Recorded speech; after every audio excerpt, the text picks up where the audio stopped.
పితా పుత్ర పవిత్రాత్మ నామమునా మన ప్రభు అయిన యేసుక్రీస్తు కృప, సర్వేశ్వరుని ప్రేమ, పవిత్రాత్మ సహవాసము మీ అందరితో ఉండునుగాక.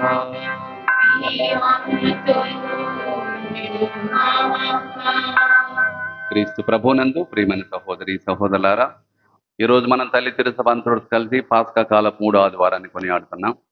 ఈనాటి దివ్య గ్రంథ పఠనాల ద్వారా మరొకసారి అపోస్తులు ఏ విధంగా ధైర్యంగా ధైర్య సాహసాలతో ఉత్థాన ప్రభు గురించి బోధించటం, అందుకు నిమిత్తం శ్రమలు అనుభవించటం, అందుకు వారు సంతోషపడటం మనం చూస్తూ ఉన్నాం. ప్రియమైన సహోదరి సహోదరులారా, ఒకసారి యేసు ప్రభుని మనం అంగీకరించినప్పుడు యేసు ప్రభు కోసం ఏదైనా చేయడానికి సిద్ధపడాలి. అది అపోస్తులు ఆనాటి ప్రథమ క్రైస్తవులు ఆ విధంగా చేశారు కాబట్టి వారి యొక్క జీవితాన్ని వారు ధన్యం చేసుకున్నారు. అదేవిధంగా యేసుక్రీస్తు ప్రభుని అనుసరించే మనందరం కూడా ఆ ప్రభు కోసం ఏది చేయడానికని సిద్ధపడాలి. కష్టాలు, బాధలు, నిందలు అవన్నీ కూడా ఎదురవుతూ ఉంటాయి. వాటిని భరిస్తూ అందుకు మనం సంతోషపడాలి తప్ప మన బాధపడటమో, అయ్యో ఎందుకు నేను ఈ విధంగా ఎందుకు బాధపడాలని అలాంటి ఆలోచన రాకోకుండా అపోస్తులాగా మనం కూడా జీవించడానికి ప్రయత్నం చేయాలి. ఎందుకంటే ఉత్థాన క్రీస్తు ప్రభు మనకి అండగా ఉన్నారు.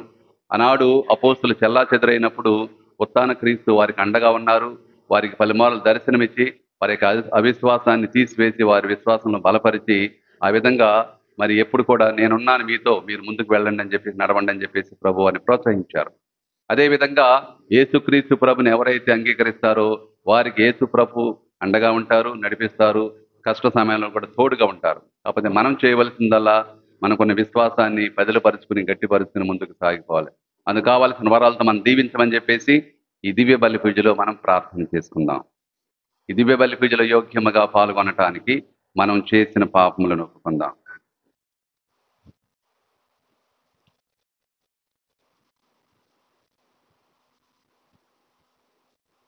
సర్వశక్తి గల సర్వేశ్వరుని చెంతను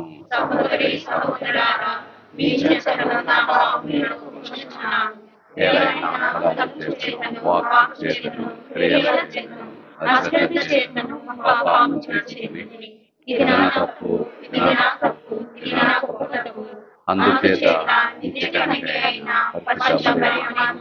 సకల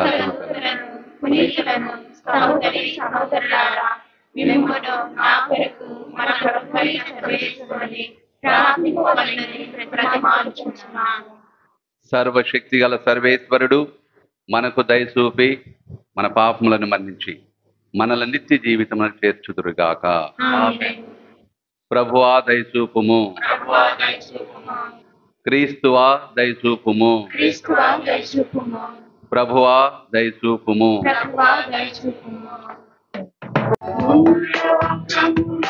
మంచి మనస్సు గలవారికి శాంతి శాంతి మహోన్నతమున సర్వేశ్వరునికి మహిమ.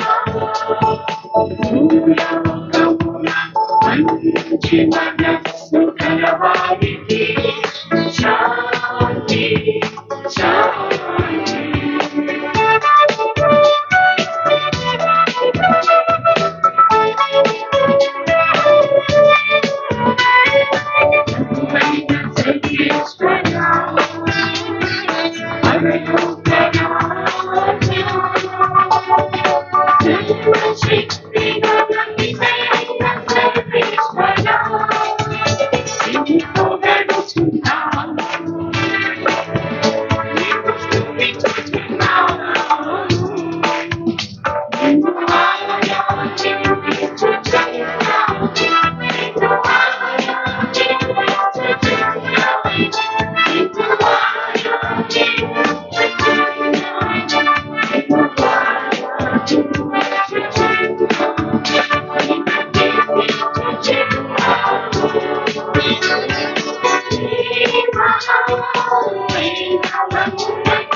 లోక పాపములను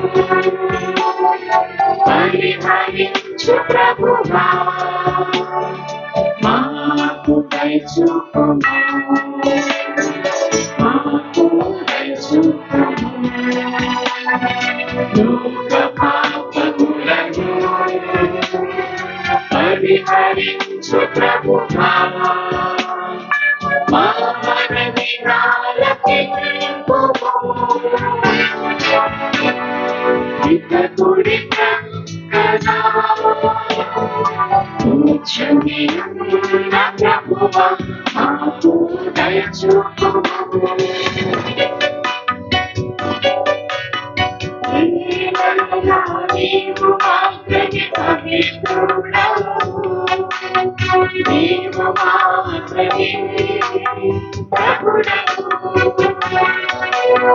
నీవు మాత్రమే మహోన్నతుడవు. యేసుక్రీస్తువా, యేసుక్రీస్తువా, యేసుక్రీస్తువా.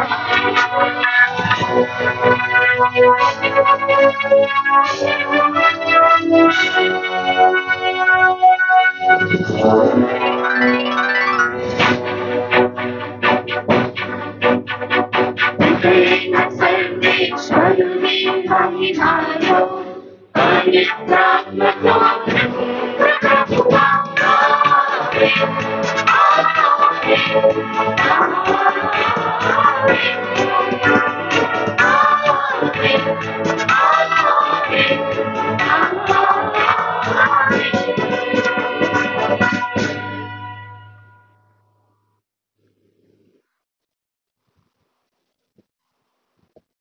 ప్రార్థించుదము. ప్రేమతో మమ్మాదరించు ఓ సర్వేశ్వర, నీవు దయచేసిన ఆధ్యాత్మిక వరములతో నూతన ఉత్తేజమును పొందిన మేము నీ బిడ్డలుగా దత్తత భాగ్యమును పొందితిమను ఆనందించుచున్నాము. పునరుత్థానములకై స్థిర విశ్వాసముతోనూ సంతోషముతోనూ ఎదురుచూచు మాకు నిత్యానందమును ప్రసాదింపము. నీతోనూ పవిత్రాత్మతోనూ కలిసి యుగ యుగములు జీవించుచూ పాలించు మా ప్రభువును నీ కుమారుడైన యేసుక్రీస్తు ద్వారా ఈ మనవి చేయుచున్నాము. ఆమేన్. మరియు మేమును ఈ జరిగిన సంఘటనలకు సాక్షులము. మొదటి పట్టణము అపోస్తుల కార్యములు 5వ అధ్యాయము 27వ వచనము నుండి 32వ వచనం వరకు మరియు 40వ వచనము నుండి 41వ వచనం వరకు. అధికారి అతని పరివారము అపోస్తులను లోనికి తీసుకొని వచ్చి విచారణ సభ ఎదుట నిలబెట్టిరి. తరువాత ప్రధాన యాజకుడు, మీరు యేసు పేరట బోధింపరాదని మేము ఖండితముగా ఆజ్ఞాపించితిమి. అయినను మీరు యెరూషలేమునంతటను మీ బోధనలను వ్యాపింపజేసిరి. మేము యేసు రక్తపాతమునకు మమ్మలను బాధ్యులను చేయుటకు మీరు ఉద్దేశించుచున్నారు అని వారితో పలుకును. అందుకు పేతురు తదితర అపోస్తల వారితో, మేము మనుషులకు కాక దేవునికి విధేయులము కావలెను. మీరు యేసును మ్రానుపై వ్రేలాడదీసి చంపితిరి. అయినను మన పితరుల దేవుడు ఆయనను మృతుల నుండి లేపెను. ఇజ్రాయేలు ప్రజల పశ్చాత్తాపపడు అవకాశమును కల్పించుటకును వారి పాపములు క్షమింపబడుటకును దేవుడు ఆయనను వారికి నాయకునిగా రక్షకునిగా చేసి తన కుడి పక్కన కూర్చుండబెట్టుకొనెను. దేవుడు తన పట్ల విధేయత చూపు వారిని అనుగ్రహించిన పవిత్రాత్మని మేమును ఈ జరిగిన సంఘటనలకు సాక్షులము అని బదులు పలికిరి. పిమ్మట వారు అపోస్తులను లోనికి పిలిచి కొరడాతో కొట్టించి మరలా యేసు పేరట బోధింపరాదని ఆజ్ఞాపించి వదిలివేసిరి. యేసు నామము కొరకు అవమానములు పొంద యోగ్యులమైతిమని వారు సంతోషముతో ఆ విచారణ సభ నుండి వెడలిపోయేది. ఇది ప్రభువు వాక్కు. ప్రత్యుత్తర గీతం. అందరూ ప్రభు ప్రభు నీవు నన్ను విపత్తు నుండి తప్పించితివి, నీవు నన్ను విపత్తుల నుండి తప్పించితివి. కనుక నేను నిన్ను స్తుతింతును. కనుక నేను నిన్ను స్తుతింతును. ప్రభు నీవు నన్ను విపత్తు నుండి తప్పించితివి, శత్రువులు నా పతనమును చూసి సంతసింపకుండినట్లు చేసితివి. కనుక నేను నిన్ను స్తుతింతును. ప్రభు నీవు నన్ను పాతాళలోకము నుండి వెలుపలకు కొనివచ్చితివి, మృతుల లోకమునకు ఎగువారి నుండి నన్ను తప్పించి నాకు జీవమును ప్రసాదించితివి. అందరూ ప్రభు ప్రభు నీవు నన్ను విపత్తు నుండి తప్పించితివి, నీవు నన్ను విపత్తు నుండి తప్పించితివి. కనుక నేను నిన్ను స్తుతింతును. కనుక నేను నిన్ను స్తుతింతును. ప్రభు భక్తులారా ఆయనను స్తుతించి కీర్తింపుడు, ఆయన నామమునకు వందనములు అర్పింపుడు. ఆయన క్షమకాలము కోపించును, ఆయన అనుగ్రహము మాత్రము జీవితాంతం ఉండును. రేయి దుఃఖము వలన కన్నీళ్లు కారును, కానీ వేకువనే ఆనందము చేకూరును. అందరూ ప్రభు ప్రభు నీవు నన్ను విపత్తు నుండి తప్పించితివి, నీవు నన్ను విపత్తు నుండి తప్పించితివి. కనుక నేను నిన్ను స్తుతింతును. కనుక నేను నిన్ను స్తుతింతును. ప్రభు నీవు నా మొరనాలించి నా మీద దయచూపుము, దేవా నన్ను ఆదుకొనుము అని వేడుకొంటిని. నీవు నా శోకమును నాట్యముగా మార్చితివి, సంతాప సూచికమును నేను తాల్చియున్న గొనెను తొలగించితివి. నాకు ఆనందకరమైన బట్టలను కట్టిబెట్టితివి. కనుక నేనిక మౌనముగా ఉండక నీ స్తుతులను పాడెదను. నా ప్రభు అయిన దేవా నేను నీకు సదా వందనములు అర్పింతును. అందరూ ప్రభు ప్రభు నీవు నన్ను విపత్తు నుండి తప్పించితివి, నీవు నన్ను విపత్తు నుండి తప్పించితివి. కనుక నేను నిన్ను స్తుతింతును. కనుక నేను నిన్ను స్తుతింతును. రెండవ పట్టణము పునీత యోహాను గారు రాసిన దర్శన గ్రంథము 6వ అధ్యాయము 11వ వచనం నుండి 14వ వచనం వరకు. నేను మరలా చూచి తిని కోట్ల కొలదిగా దేవదూతలు పాడుట వింటిని. ఆ 4 జీవులు పెద్దలు అందరును సింహాసనము చుట్టూను నిల్చుండి ఇట్లు బిగ్గరగా పాడిరి. వధింపబడిన గొర్రెపిల్ల శక్తి, భాగ్యము, జ్ఞానము, బలము, గౌరవము, వైభవము, స్తోత్రము పొందుటకు యోగ్యమైనది. త్రిలోకముల యందలి ప్రతి జీవిని, జలచరములను, అన్నిటినీ, సృష్టి యందలి జీవకోటిని అంతటిని నేను వింటిని. వారు ఇట్లు పాడుచుండిరి: సింహాసన ఆసీనుడుకు గొర్రె పిల్లకును స్తుతి, గౌరవము, వైభవము, ప్రాభవము శాశ్వతమగును గాక. ఆ 4 జీవులు ఆమెన్ అని సమాధానముసగెను. పెద్దలు సాగిలపడి నమస్కరించిరి. ఇది ప్రభువు వాక్కు. సర్వేశ్వరునికి వందనాలు.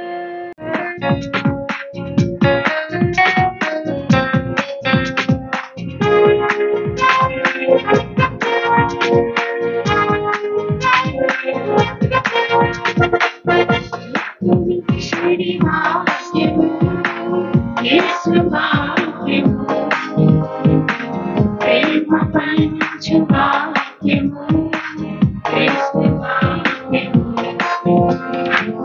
జీవమిచ్చడి వాక్యము, యేసు వాక్యము, ప్రేమ పంచు వాక్యము, యేసు వాక్యము.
ప్రభువు మీతో ఉండునుగాక.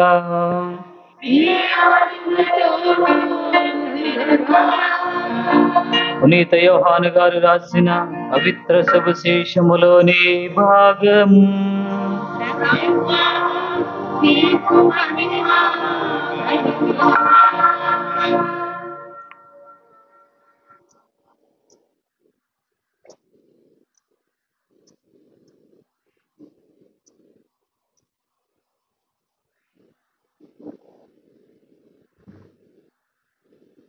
యోహాను సువార్త 21వ అధ్యాయము 1వ వచనం నుండి 19వ వచనం వరకు. యేసు తిబేరియా సరస్సు తీరమున శిష్యులకు మరలా దర్శనమిచ్చెను. ఆయన దర్శనమిచ్చిన విధవేదనగా సీమోను పేతురు, దీదీము అనబడు తోమా, గలిలయలోని కానా నివాసియగు నతానియేలు, జబదాయి కుమారుడు మరిద్దరు శిష్యులు ఒక చోట ఉండిరి. సీమోను పేతురు వారితో, నేను చేపలు పట్టబోచున్నాను అని పలుక, వారు మేమును నీ వెంట వచ్చేదము అనిరి. వారు బయలుదేరి పడవ ఎక్కిరి. కానీ ఆ రాత్రి అంతయు వారికి ఏమయో దొరకలేదు. ప్రాతకాలమున యేసు సరస్సు తీరమున నిలిచుండి ఉండెను. కానీ శిష్యులు ఆయనను గుర్తింపలేకపోయిరి. యేసు వారిని, బిడ్డలారా, మీ యొద్ద చేప ఉన్నదా అని అడుగగా, లేదు అని వారు బదులు పలికిరి. అప్పుడు ఆయన వారితో, పడవకు కుడివైపున వల వేయుడు, చేపలు దొరుకును అని చెప్పెను. వారు అట్లే వల వేసిరి. చేపలు ఎక్కువగా పడుటచే వారు వలను లాగలేకపోయిరి. అప్పుడు యేసు ప్రేమించిన శిష్యుడు పేతురుతో, ఆయన ప్రభువే అనెను. ఆయన ప్రభు అని వినినంతనే వస్త్రహీనుడై ఉన్న సీమోను పై వస్త్రమును చుట్టుకొని సముద్రములో దూకెను. తక్కిన శిష్యులు చేపలతో నిండి ఉన్న వలను లాగుచూ పడవలో ఒడ్డునకు వచ్చిరి. వారు తీరమునకెంతో దూరమున లేరు, 200 గజముల దూరమున మాత్రమే ఉండిరి. వారు ఒడ్డునకు వచ్చినప్పుడు అచ్చట బొగ్గుల మంటను, దానిపై ఉన్న చేపను రొట్టెను చూచిరి. యేసు వారితో, మీరు ఇప్పుడు పట్టిన చేపలు కొన్ని తీసుకొని రండు అనెను. సీమోను పేతురు పడవని ఎక్కి 153 పెద్ద చేపలతో నిండిన వలను ఒడ్డునకు లాగెను. ఇన్ని చేపలు ఉన్నను ఆ వల పిగులలేదు. వచ్చి భుజింపుడు అని యేసు వారిని పిలిచెను. ఆయన ప్రభువు అని వారు ఎరుగుదురు కనుక శిష్యులలో ఎవరును నీవు ఎవరవు అని ఆయనను అడుగా సాహసింపలేదు. యేసు వచ్చి రొట్టెను తీసుకుని వారికి పంచిపెట్టెను. అట్లే చేపను కూడా వారికి పంచి ఇచ్చెను. మృతులలో నుండి లేపబడిన పిమ్మట యేసు శిష్యులకు దర్శనమిచ్చిట ఇది 3వ పర్యాయం. వారు భుజించిన పిమ్మట సీమోను పేతురుతో, యోహాను పుత్రుడవైన సీమోను, నీవు నన్ను వీరందరికంటే ఎక్కువగా ప్రేమించుచున్నావా అని అడిగాను.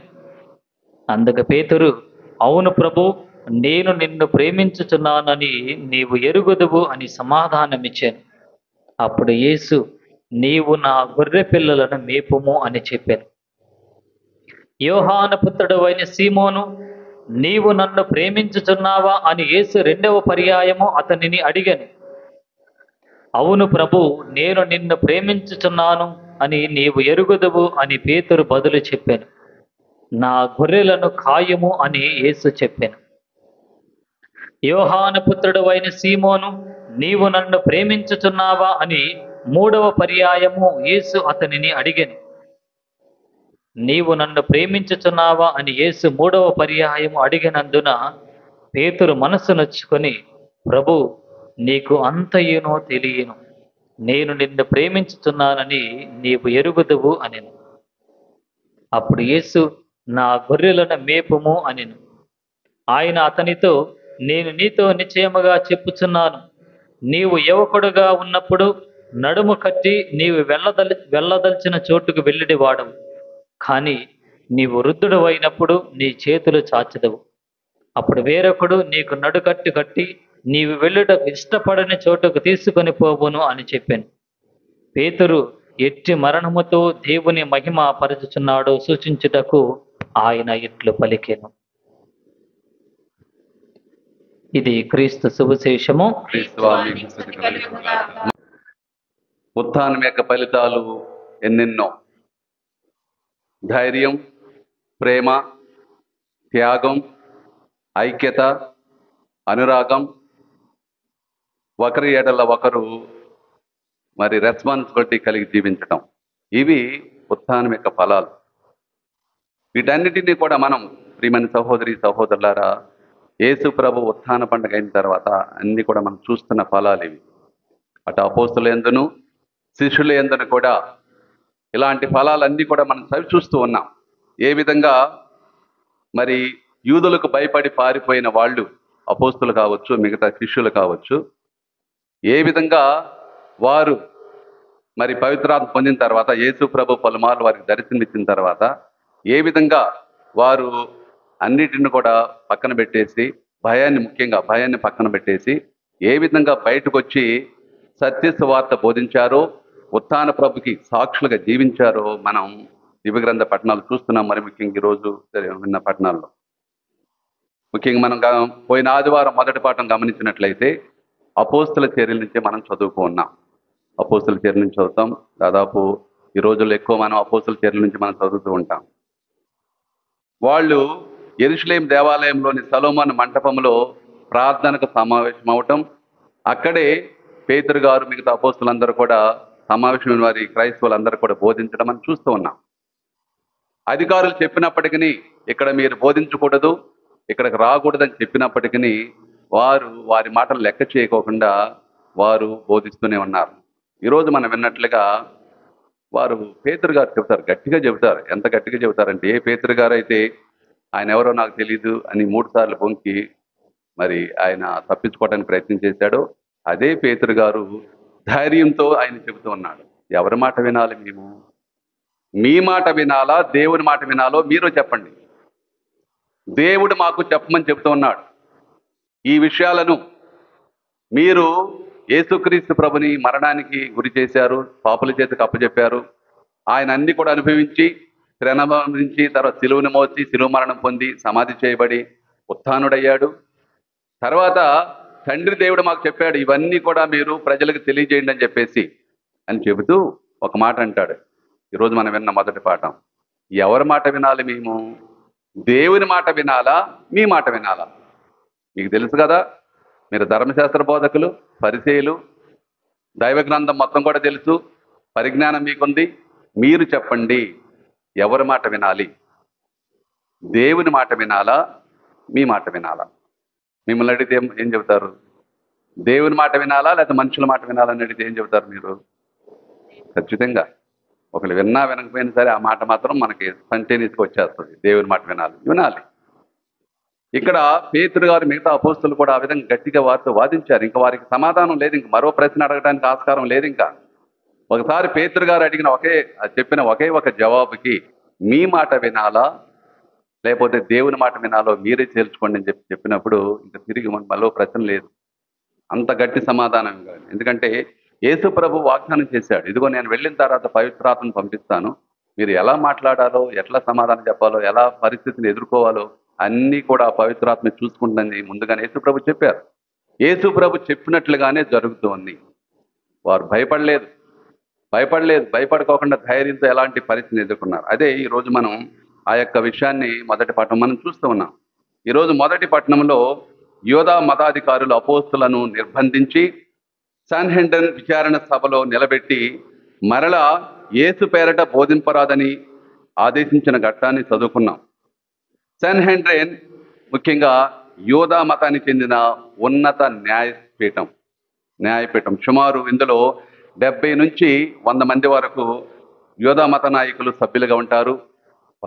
వారందరూ కూడా ఇలాంటి పరిస్థితి జరిగినప్పుడు అందరూ కూడా సమావేశమై ఎవరి మీద నింద వేశారో వారిని అక్కడ నిలబెట్టి వారు న్యాయ తీర్పు విధించడం జరుగుతుంది. సో అలాంటి న్యాయపీఠం ఎదుట ఇదిగో అపోస్తులను నిలబెట్టి వారు అడుగుతారు, ముఖ్యంగా మేము మీకు చెప్పాం, ఆయన గురించి బోధించరాదని చెప్పాం కదా, ఎందుకు మీరు బోధిస్తున్నారని చెప్పేసి అంటారు.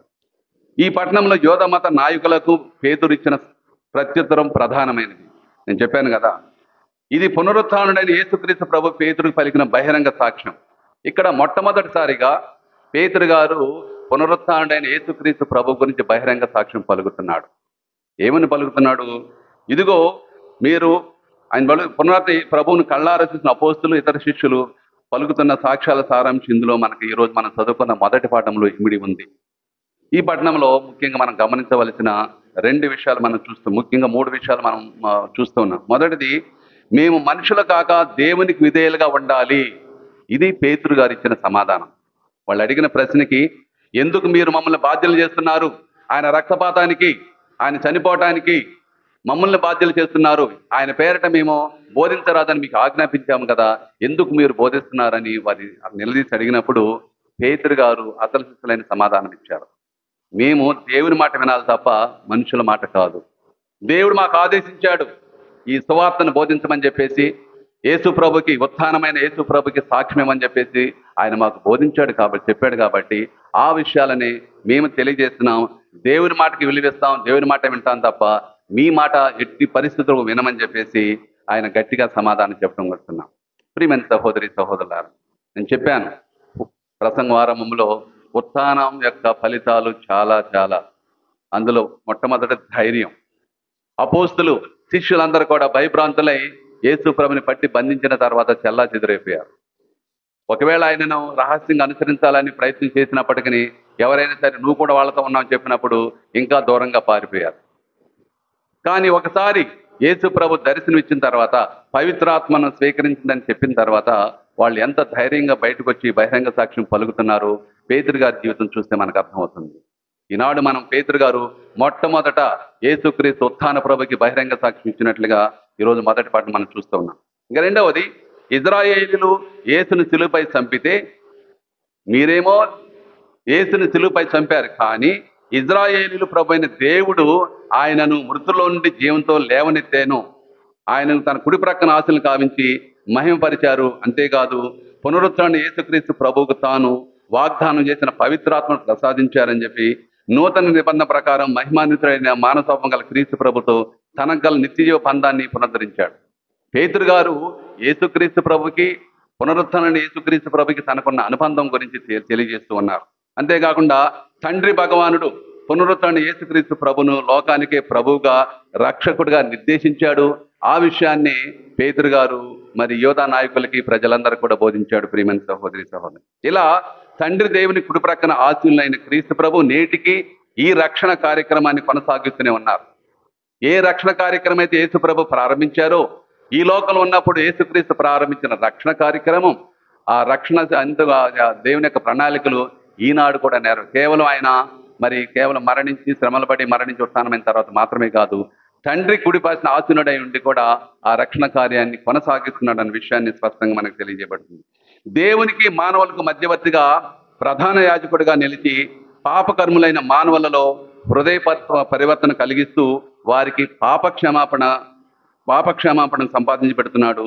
ఈ విధంగా పునరుద్ధరణ యేసుక్రీస్తు ప్రభు తండ్రి కుడిపాసిన ఆశీనుడై ఉండి ఇంకా తన యొక్క రక్షణ కార్యాన్ని ఉద్యమాన్ని కొనసాగిస్తున్న సత్యాన్ని ఈరోజు మొదటి పాఠం మనకు తెలియజేస్తుంది.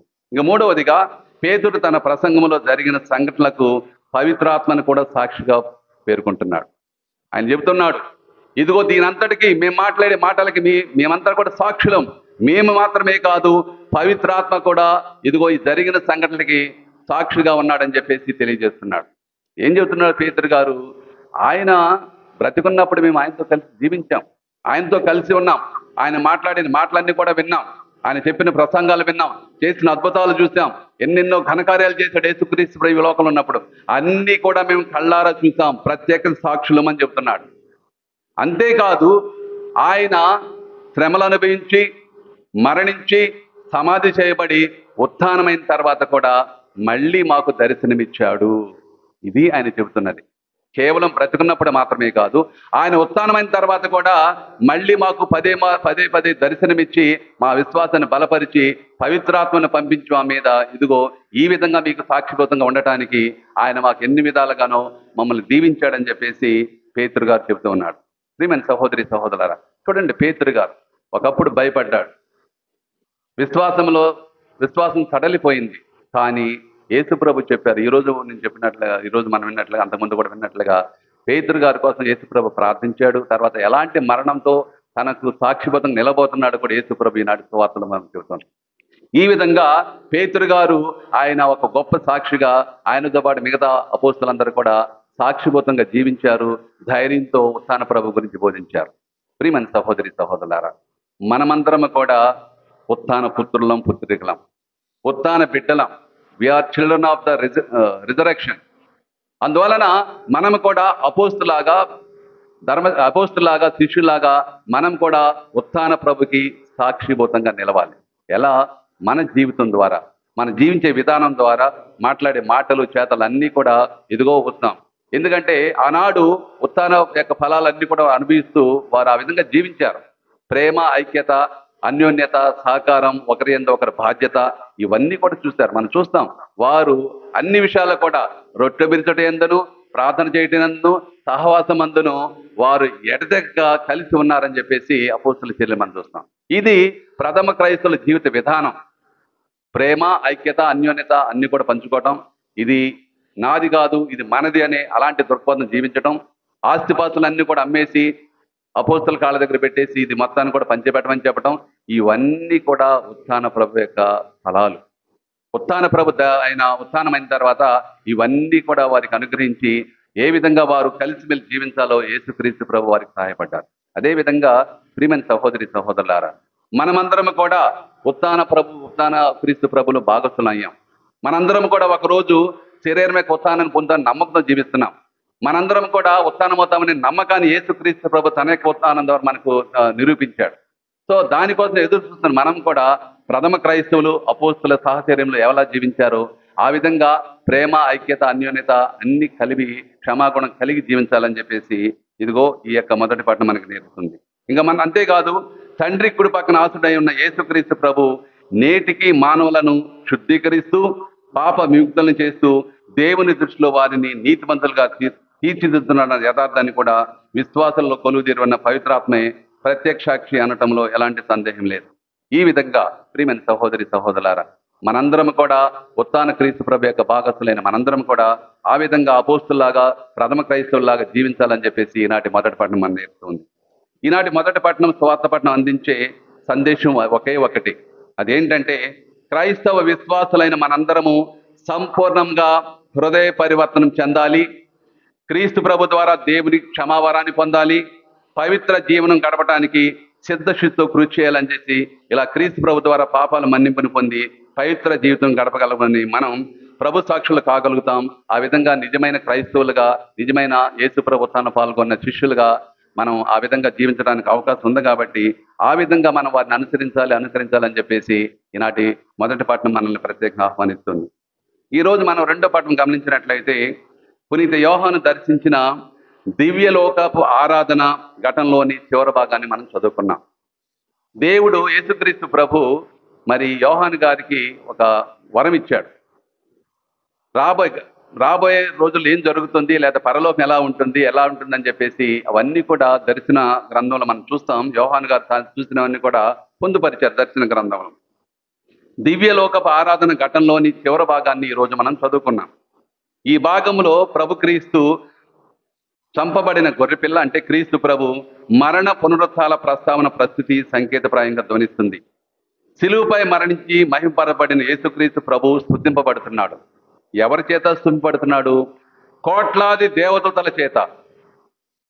యోహాను గారు చూసిన దర్శనం ప్రకారం కోట్లాది దేవదూతలు దేవుని సింహాసనాన్ని అల్లుకొని పరివేష్టించి ఉన్న 4 జీవులు, 24 పెద్దలు, వీళ్ళందరూ కూడా కలిసి ముక్త కంఠంతో యేసు ప్రభుని స్తుతించి ఆరాధిస్తున్నారన్న దృశ్యాన్ని యోహాను గారు చూసి ఆ విషయాన్ని మనకి తెలియజేస్తున్నారు. చూడండి, కోటాను దేవదూతలు, దేవుని సింహాసనాన్ని అల్లుకొని ఉన్న 4, 24 మంది పెద్దలు అంటే పూర్వ నిబంధన యాజకులు, వీళ్ళందరూ కూడా కలిసి ముక్త కంఠంతో యేసు ప్రభుని స్తుతిస్తున్నారన్న విషయాన్ని, ఆయన చూసిన విషయాన్ని ఈనాడు మరి రెండో పట్టణంలో మనకి యోహాను గారు తెలియజేస్తున్నాడు. ఇలా దేవదూతల స్తుతిగానంతో చేసిన ఆరాధన ముగిగానే పరలోక, భూలోక, పాతాళ లోకాలని ప్రాణులన్నీ సర్వశక్తి గల సర్వేశ్వరిని కీర్తించాయి, గొర్రెపిల్ల ప్రభువును గళమెత్తి స్తుతించాయి. ఈ విధంగా 4 జీవులు, 24 పెద్దలు ఆమెనంటూ దేవదూతలు స్తుతించుండగా, కోట్లాది మంది దేవదూతలు యేసుక్రీస్తు ప్రభుని, ఉత్థాన ప్రభుని స్తుతించుండగా, ఆ 4 జీవులు తర్వాత ఆ పెద్దలు 24 పెద్దలు కూడా స్పందించి వాళ్ళు ఆమెన్ అని చెప్పడం మనం చూస్తూ ఉన్నాం. ఈనాటి రెండో పట్టణంలో ముఖ్యంగా మనం తెలుసుకునే విషయాలు, యేసుక్రీస్తు ప్రభు శిలువపై సమర్పించిన ఆత్మబలి కారణంగానే ఆయన గొర్రెపిల్లగా పేర్కొన్నాడు. యేసుక్రీస్తు ప్రభు ఆయన బలి అర్పించాడు. తాను చెప్పాడు, తాను చనిపోవాలి, తాను చనిపోవటం ద్వారానే మీరు రక్షణ పొందుతారని చెప్పిన యేసుక్రీస్తు ప్రభు మరి పెద్ద శుక్రవారం రోజు తాను చెప్పినట్లుగానే ఆయన ఒక గొర్రెపిల్లలాగా తనను తాను అర్పించుకున్నాడు. పాప పరిహార్థం బలి కాబోయే దేవుని గొర్రెపిల్ల గురించి పూర్వ నిబంధన గ్రంథం ముందుగానే ప్రస్తావించింది. ఆ విధంగా పాత నిబంధనలో ప్రస్తావించిన ఆ విషయాన్ని యేసు ప్రభు తనను తాను అర్పించుకోవటం ద్వారా, ఆయన బలిగా అర్పించడం ద్వారా, ఒక గొర్రెపిల్లలాగా తనను అర్పించుకోవటం ద్వారా శిలువ మీద మరణం పొందారన్న విషయాన్ని మనకి తెలియజేస్తుంది ఈ రెండో పాఠం. ఇక రెండవది, యేసుక్రీస్తు ప్రభు మరణ పునరుత్థానాలు ఒక ప్రక్క దేవుని యొక్క ప్రణాళికను స్వీకరించి దానిని సంపూర్ణంగా నెరవేర్చేందుకు ఆయనను యోగ్యునిగా చేశాయి. మరోప్రక్క సృష్టిలోని సమస్తాన్ని రక్షింపగల మహాశక్తి ప్రభు అయిన దేవునికి సొంతమగదన్న సత్యాన్ని ఈ యొక్క రెండో పాఠం మనకి తెలియజేస్తుంది. ఒకసారి ఉత్థానమైన తర్వాత తండ్రి దేవుడు సమస్తాన్ని కూడా యేసుక్రీస్తు ప్రభువుకు అప్పగించాడని, ఇంకా తండ్రి ఇక ఎవరికి కూడా తీర్పు విధించడు, తన కుమారుడైన క్రీస్తు ప్రభు, ఉత్థానమైన క్రీస్తు ప్రభు తన కుటుంబ నుండి అందరికి కూడా తీర్పు తీస్తాడన్న అలాంటి అవకాశాన్ని, అధికారాన్ని మరి దేవుడు తన కుమారునికి అప్పచెప్పాడన్న విషయాన్ని ఈ రెండో పాఠంలో యోహాను గారు చూసిన విషయం మనకు తెలియజేస్తున్నాడు. ఈ విధంగా ప్రియమైన సహోదరి సహోదరులారా, ఆయన చూసిన యొక్క దర్శనంలో కోట్లాది దేవదూతలు, తర్వాత పెద్దలు, తర్వాత ఇంకా కొంతమంది ప్రభువుని స్తుతించినట్లుగా ఈ యొక్క రెండో పాఠం మనకు తెలియదు. ఈ విధంగా మనమందరం కూడా ఒకరోజు ఈ యొక్క మహిమలో పాలు పంచుకుంటాం. ఏ విధంగా కోట్లాది మరి దేవదూతలు, సకల పునీతులు, తర్వాత అందరూ కూడా దేవుని స్తుతిస్తున్నారో యేసుక్రీస్తు, అదే విధంగా నువ్వు నేను మనం ఉత్థానంలో పాల్గొన్నప్పుడు అదే విధంగా క్రీస్తు ప్రభుని స్తుతిస్తామని చెప్పి అలాంటి నమ్మకాన్ని, అలాంటి విషయాన్ని మనకి తెలియజేస్తున్నాయి. ఈ రోజు మనం సువార్త పాఠం గమనించినట్లయితే ముఖ్యంగా యేసు ప్రభు మొదటి భాగంలో సరస్సు తీరంలో 7 శిష్యులకు దర్శనమిచ్చిన ఘట్టాన్ని చదువుతున్నాం. మొట్టమొదట 7 శిష్యులకి దర్శనమిచ్చాడు. ఇక రెండో భాగం యేసుక్రీస్తు ప్రభు పేతురును తన ప్రతినిధిగా ఈ లోకంలో కొనసాగే అపోస్తలిక ధర్మ నిర్వహణకు అగ్రనాయకుడిగా నియమించిన ఘట్టాన్ని మనం చదువుతున్నాం. సో మొదటి పాఠంలో మనం ముఖ్యంగా ఆయన శిష్యులకు దర్శనమిచ్చాడు. 40 రోజుల పాటు యేసు ప్రభు ఉత్థానమైన తర్వాత ఈ లోకం నుండి అనేక మార్లు ఆయనకు దర్శనమిచ్చాడు. ఎందుకు దర్శనమిచ్చాడు చూడండి. ముఖ్యంగా మనం గమనించినట్లయితే వారిలో ఉన్న అవిశ్వాసాన్ని తీసివేయటానికి, అపనమ్మకాన్ని తీసివేసి వారిని విశ్వాసంలో బలపరచడానికి, తన పరిచర్య కొనసాగించడానికి వాళ్ళ శక్తిని, బలాన్ని, ఆత్మానుగ్రహాలు ఇవ్వటానికి యేసుక్రీస్తు పలుమార్లు వారికి దర్శనమిచ్చాడు. ఆ ప్రభు దర్శనమిచ్చిన తర్వాతే అపోస్తులు, తర్వాత మిగతా శిష్యులు కూడా వారికి ఉన్న ఆందోళనను, భయం తీసివేసుకొని, అపనమ్మకాన్ని తీసివేసుకొని ఆయన సత్య సువార్తను ప్రకటించడానికి ముందుగా వెళ్ళారన్న విషయాన్ని మనకి సువార్త తెలుపుతుంది.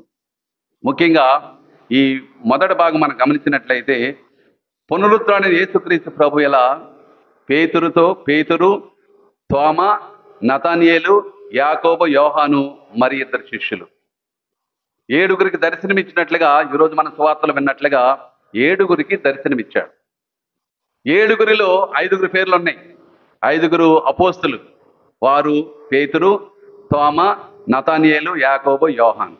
మరి ఇద్దరు పేర్లు చెప్పబడలేదు. అయితే ఎందుకు యేసుక్రీస్తు ప్రభు ఈ 5 అంటే మిగతా 2 మనకు తెలియదు కాబట్టి వారిని కొంచెం పక్కన పెడదాం. ఇంకా 5 నేను చెప్పిన పేతురు, తోమ, నతానియేలు, యాకోబు, యోహాను ఎందుకు వీరికి మాత్రమే దర్శనమిచ్చారు? మనం చూస్తాం అనేక మార్లు 10 మందికి ఇచ్చారు, తర్వాత 11 మందికి ఇచ్చారు, అంటే అపోస్తులు అందరూ ఉన్నప్పుడు ఇచ్చారు. ఈ రోజు మన సువార్త చూస్తే ఈ 5 అంటే మిగతా 2 పక్కన పెడితే ఈ 5 ఇచ్చారు. ఎందుకు ప్రత్యేకంగా వీరికి మాత్రమే ఈ 7 మాత్రమే దర్శనమిచ్చారు? ఒకసారి ఆలోచిస్తే కారణం ఉంది. ఒట్టిగా యేసు ప్రభు ఏం చేసినా సరే ఒట్టిగా చేయలేదు, బలమైన కారణం ఉంది. ఈ 5 మిగతా 2 ఆ 2 ఎవరో మనకు తెలీదు. ఈ 5 ముఖ్యంగా ఎందుకు యేసుక్రీస్తు ప్రభు దర్శనమిచ్చారంటే ఈ 5 కూడా మన సువార్తలు చూసినట్లయితే ఎప్పుడో ఒకప్పుడు యేసు ప్రభుని తిరస్కరించిన వాళ్ళే కాదు, ఆ విధంగా చెప్పనవసరం లేదు. కానీ యేసు ప్రభు యందు అపనమ్మకం ఉంచి లేకపోతే అవమానించిన వాళ్ళు, ఒక మాటలో చెప్పాలంటే యేసు ప్రభుని అవమానించిన వాళ్ళు ఈ 5 కూడా. ఏ సందర్భాలు చూద్దాం. పేతురు గారు ఏం చెప్తాడు? ఆయన నేను ఎరగను, ఈయనెవరో నేను ఎరగనని చెప్పేసి ఎన్నిసార్లు ముమ్మార్లు పొంగుతాడు. అది పేతురు గారి విషయంలో. ఆ విధంగా యేసు ప్రభుని అవమానించడం, లేకపోతే ఆయన ఎందుకు కొంచెం భయంతో అపనమ్మకం ప్రకటించమని చూస్తున్నాం. తర్వాత నేను కళ్ళారా చూస్తే తప్ప, ఆయన యొక్క గాయాల్లో చేతులు పెట్టి నేను వేళ్ళు పెడితే తప్ప నేను నమ్మనన్నారు. ఎవరైనా? థోమస్ గారు కూడా ఉన్నారు కదా వీరిలో. పేతురు గారు, థోమస్ గారు. నేను నమ్మనని చెప్పేసి నిర్మోహటంగా చెప్పిన విషయం, అనుమానించిన విషయం మనకు తెలుసు. అదేవిధంగా నజరేతు నుంచి ఏదైనా మంచి రాగలదా అని చెప్పేసి నతానేలు అడుగుతాడు. 2 శిష్యులు వెళ్ళి ఇదిగో మేము మెస్సయ్యను కనుగొన్నాం, ఆయన నజరేతులో పుట్టిన యేసు ప్రభు, రా వచ్చి చూడమని చెప్పినప్పుడు ఏమంటాడు? ఎమ్మటే నమ్మకోకుండా ఏమంటాడు? నజరేతు నుంచి ఏమైనా మంచి రాగలదని చెప్పేసి నతానియేలు యేసు ప్రభు ఎందుకు కొంచెం అపనమ్మకాన్ని ప్రవర్తిస్తాడు. ఇంకా తర్వాత మిగతా 2 ఎవరు? యాకోబు, యోహాను. యాకోబు యోహాన్లు యేసు ప్రభు ఆయన శ్రమల గురించి మాట్లాడుతుంటే వీళ్ళేమో అధికారం గురించి అర్లులు సాచారు. ఏం చెప్పారు? ఒక చోటేమో వీళ్ళిద్దరూ వెళ్ళి అడిగినట్టు ఉంటుంది, మరో చోటేమో తల్లిని పంపుతారు. ఏమని అడుగుతారు? నీ రాజ్యంలో నీ కుడి ఎడమల మాకు అవకాశం ఇవ్వమని చెప్పేసి ఈ 2 కూడా అడుగుతారు, యాకోబు, యోహాను. దైవరాజ్యంలో అధికార పీఠాల కోసం ఏ విధంగా ఆశపడ్డారో, తమ అల్ప బుద్ధులను ఏ విధంగా బయట పెట్టారో మార్కు సువార్త మనకు స్పష్టంగా తెలియజేస్తూ ఉంది. ఇప్పుడు అర్థమైంది కదా యేసుక్రీస్తు ప్రభు వీరికి మాత్రం ఎందుకు దర్శనం ఇచ్చారో. పేతురు గారేమో ఆయన ఎవరో తెలియదని బంకాడు. తోమేమో నేను కళ్ళారా చూస్తే నమ్మనని చెప్పేసి ఆయన చెప్పాడు. నతనేలేమో నజరేతు నుంచి ఏమైనా మంచి రాగలదని తన యొక్క అల్ప విశ్వాసాన్ని బయట పెట్టాడు. ఇంకా ఇద్దరు కూడా అల్ప బుద్ధులు బయట పెట్టేసి నీ కుడి ఎడమల మీ ఇద్దరు కూడా రీదట్టుగా చేయమని చెప్పేసి వీళ్ళు అడిగారు. సో దీన్ని బట్టి ప్రియమైన సహోదరి సహోదరారా చూడండి, మనం యేసు ప్రభు చూస్తే ఒక్కొక్కరిని ఆయన ఒక్కొక్కరిని సెపరేట్ చేస్తున్నాడు. ఎమ్మావుస్ ఇద్దరు వెళ్ళిపోతుంటే వాళ్ళకి దర్శనం ఇచ్చాడు. ఎమ్మావుస్ వెళ్ళిపోతున్నారు ఇద్దరు కూడా, ఇంక అంతా అయిపోయింది, ఇక మనం ఏదో అనుకున్నాం కానీ ఏదో జరిగిందని చెప్పి వెళ్ళిపోతుంటే వాళ్ళకి దర్శనం ఇచ్చి వాళ్ళతో మాట్లాడి వారి కనిపు కలిగించి తిరిగి మళ్ళీ యెరూషలేముకి వెళ్ళే విధంగా చేశాడు. సో ఈ విధంగా ఈరోజు మనం సువార్త గమనించినట్లయితే వీరికున్న అల్ప విశ్వాసాన్ని లేదా అవమానాన్ని పరిచిన దాని విధానాన్ని ఆయన బాగుపరచడానికి సరిచేయటానికి యేసుక్రీస్తు ప్రభు ఈ శిష్యులకు 5 లేదా ఇంకో ఇద్దరికి కూడా దర్శనమిచ్చేట్లుగా మనం అర్థం చేసుకోవాలి. ఇలా అనేక రూపాల్లో అనేక సందర్భాల్లో తనను అవమానించిన ఈ శిష్యులను పునరుద్ధరణ ప్రభు ఎందుకు ప్రత్యేకంగా కలుసుకున్నారు? ఈ ప్రశ్నకు జవాబు ఒక్కటే, వారి విశ్వాసం బలహీనమైనదని తెలుసు కనుకనే పునరుద్ధరుడైన ప్రభు వారిని ప్రత్యేకంగా కలుసుకున్నారు, వారి యొక్క విశ్వాసాన్ని బలపరిచారు. ప్రియమైన సహోదరి సహోదరులారా, మన జీవితంలో కూడా ఇలాంటి సందర్భాలు చాలా చోటు చేసుకుంటాయి. మనం అల్ప విశ్వాసానికి లోనైనప్పుడు, అపనమ్మకానికి గురైనప్పుడు యేసు ప్రభు ఒకవేళ నిజంగా మనల్ని పిలిచినట్లయితే తాను వదిలిపెట్టడు. ఏదో ఒక విషయంలో ఏదో ఒక సందర్భాన్ని ఉపయోగించుకుని ఎవరో ఒక వ్యక్తిని ఉపయోగించుకుని తిరిగి మన యొక్క విశ్వాసాన్ని బలపరచడానికి యేసు ప్రభు ప్రయత్నం చేస్తాడే తప్ప ఒకసారి పిలిచిన తర్వాత మనం పిలుపు పొందిన తర్వాత యేసు ప్రభు మనల్ని ఒంటరిగా విడిచిపెట్టాడు. యేసు ప్రభు ఏం చెప్పాడు? మిమ్మల్ని నేను అనాథలుగా విడిచిపెట్టను అన్నాడా లేదా? గుర్తుపెట్టుకోండి, అది కేవలం అపోస్తలులకు మాత్రమే కాదు, నాకు నీకు నీకు నీకు మనందరికీ. నిన్ను నేను ఎన్నుకున్నాను, మిమ్మల్ని పిలుచుకున్నాను, నా శిష్యులుగా వెలుగొంతాన్ని పిలుచుకున్నాను, మిమ్మల్ని నేను అనాథలుగా విడిచిపెట్టను. ఒక్కోసారి లేట్ అవ్వచ్చు, లేకపోతే ఒకసారి మీకు అలా అనిపించవచ్చు, కానీ నేను ఎప్పుడు కూడా మీతో ఉంటానని చెప్పేసి యేసు ప్రభు మనకి అభయమిస్తున్నాడు. ప్రియమైన ఆనాడు ఈ శిష్యులకు ఆయన వారి యొక్క విశ్వాసాన్ని బలపరచడానికి వారికి దర్శనమిచ్చాడు. అదేవిధంగా అనేక రూపాల్లో యేసు ప్రభు నీకు నాకు దర్శనమిస్తారు. అది నీ తల్లిదండ్రులు కావచ్చు, పెద్దలు కావచ్చు, టీచర్స్ కావచ్చు, మరొకరు కావచ్చు. వారి ద్వారా నీ విశ్వాసాన్ని బలపరచడానికి యేసుక్రీస్తు ప్రభు ఎప్పుడు కూడా సిద్ధంగా ఉంటాడన్న సత్యం ఈ యొక్క సంఘటన ద్వారా మనం తెలుసుకోవాలి. నిజానికి అంతేనా, ఆనాడే కాదు ఈనాడు కూడా అల్ప విశ్వాసులైన మనకు, ఇప్పుడు చెప్పానే, నిజానికి ఆనాడే కాదు ఈనాడు కూడా అల్ప విశ్వాసులైన మనకు తనను గురించి వెల్లడిస్తూనే ఉన్నాడు యేసు ప్రభు. తన తత్వ మహత్వాలు మనకు బోధిస్తున్నారు. యేసు ప్రభు నన్న యథార్థాన్ని మనం గుర్తించాలి.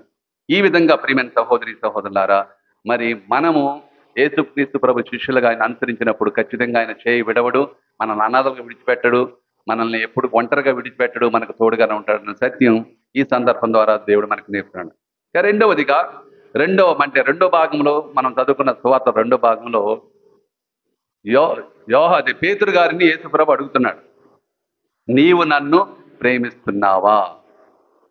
నీవు నన్ను ప్రేమిస్తున్నావని పేతురు గారిని ఎన్నిసార్లు అడిగాడు?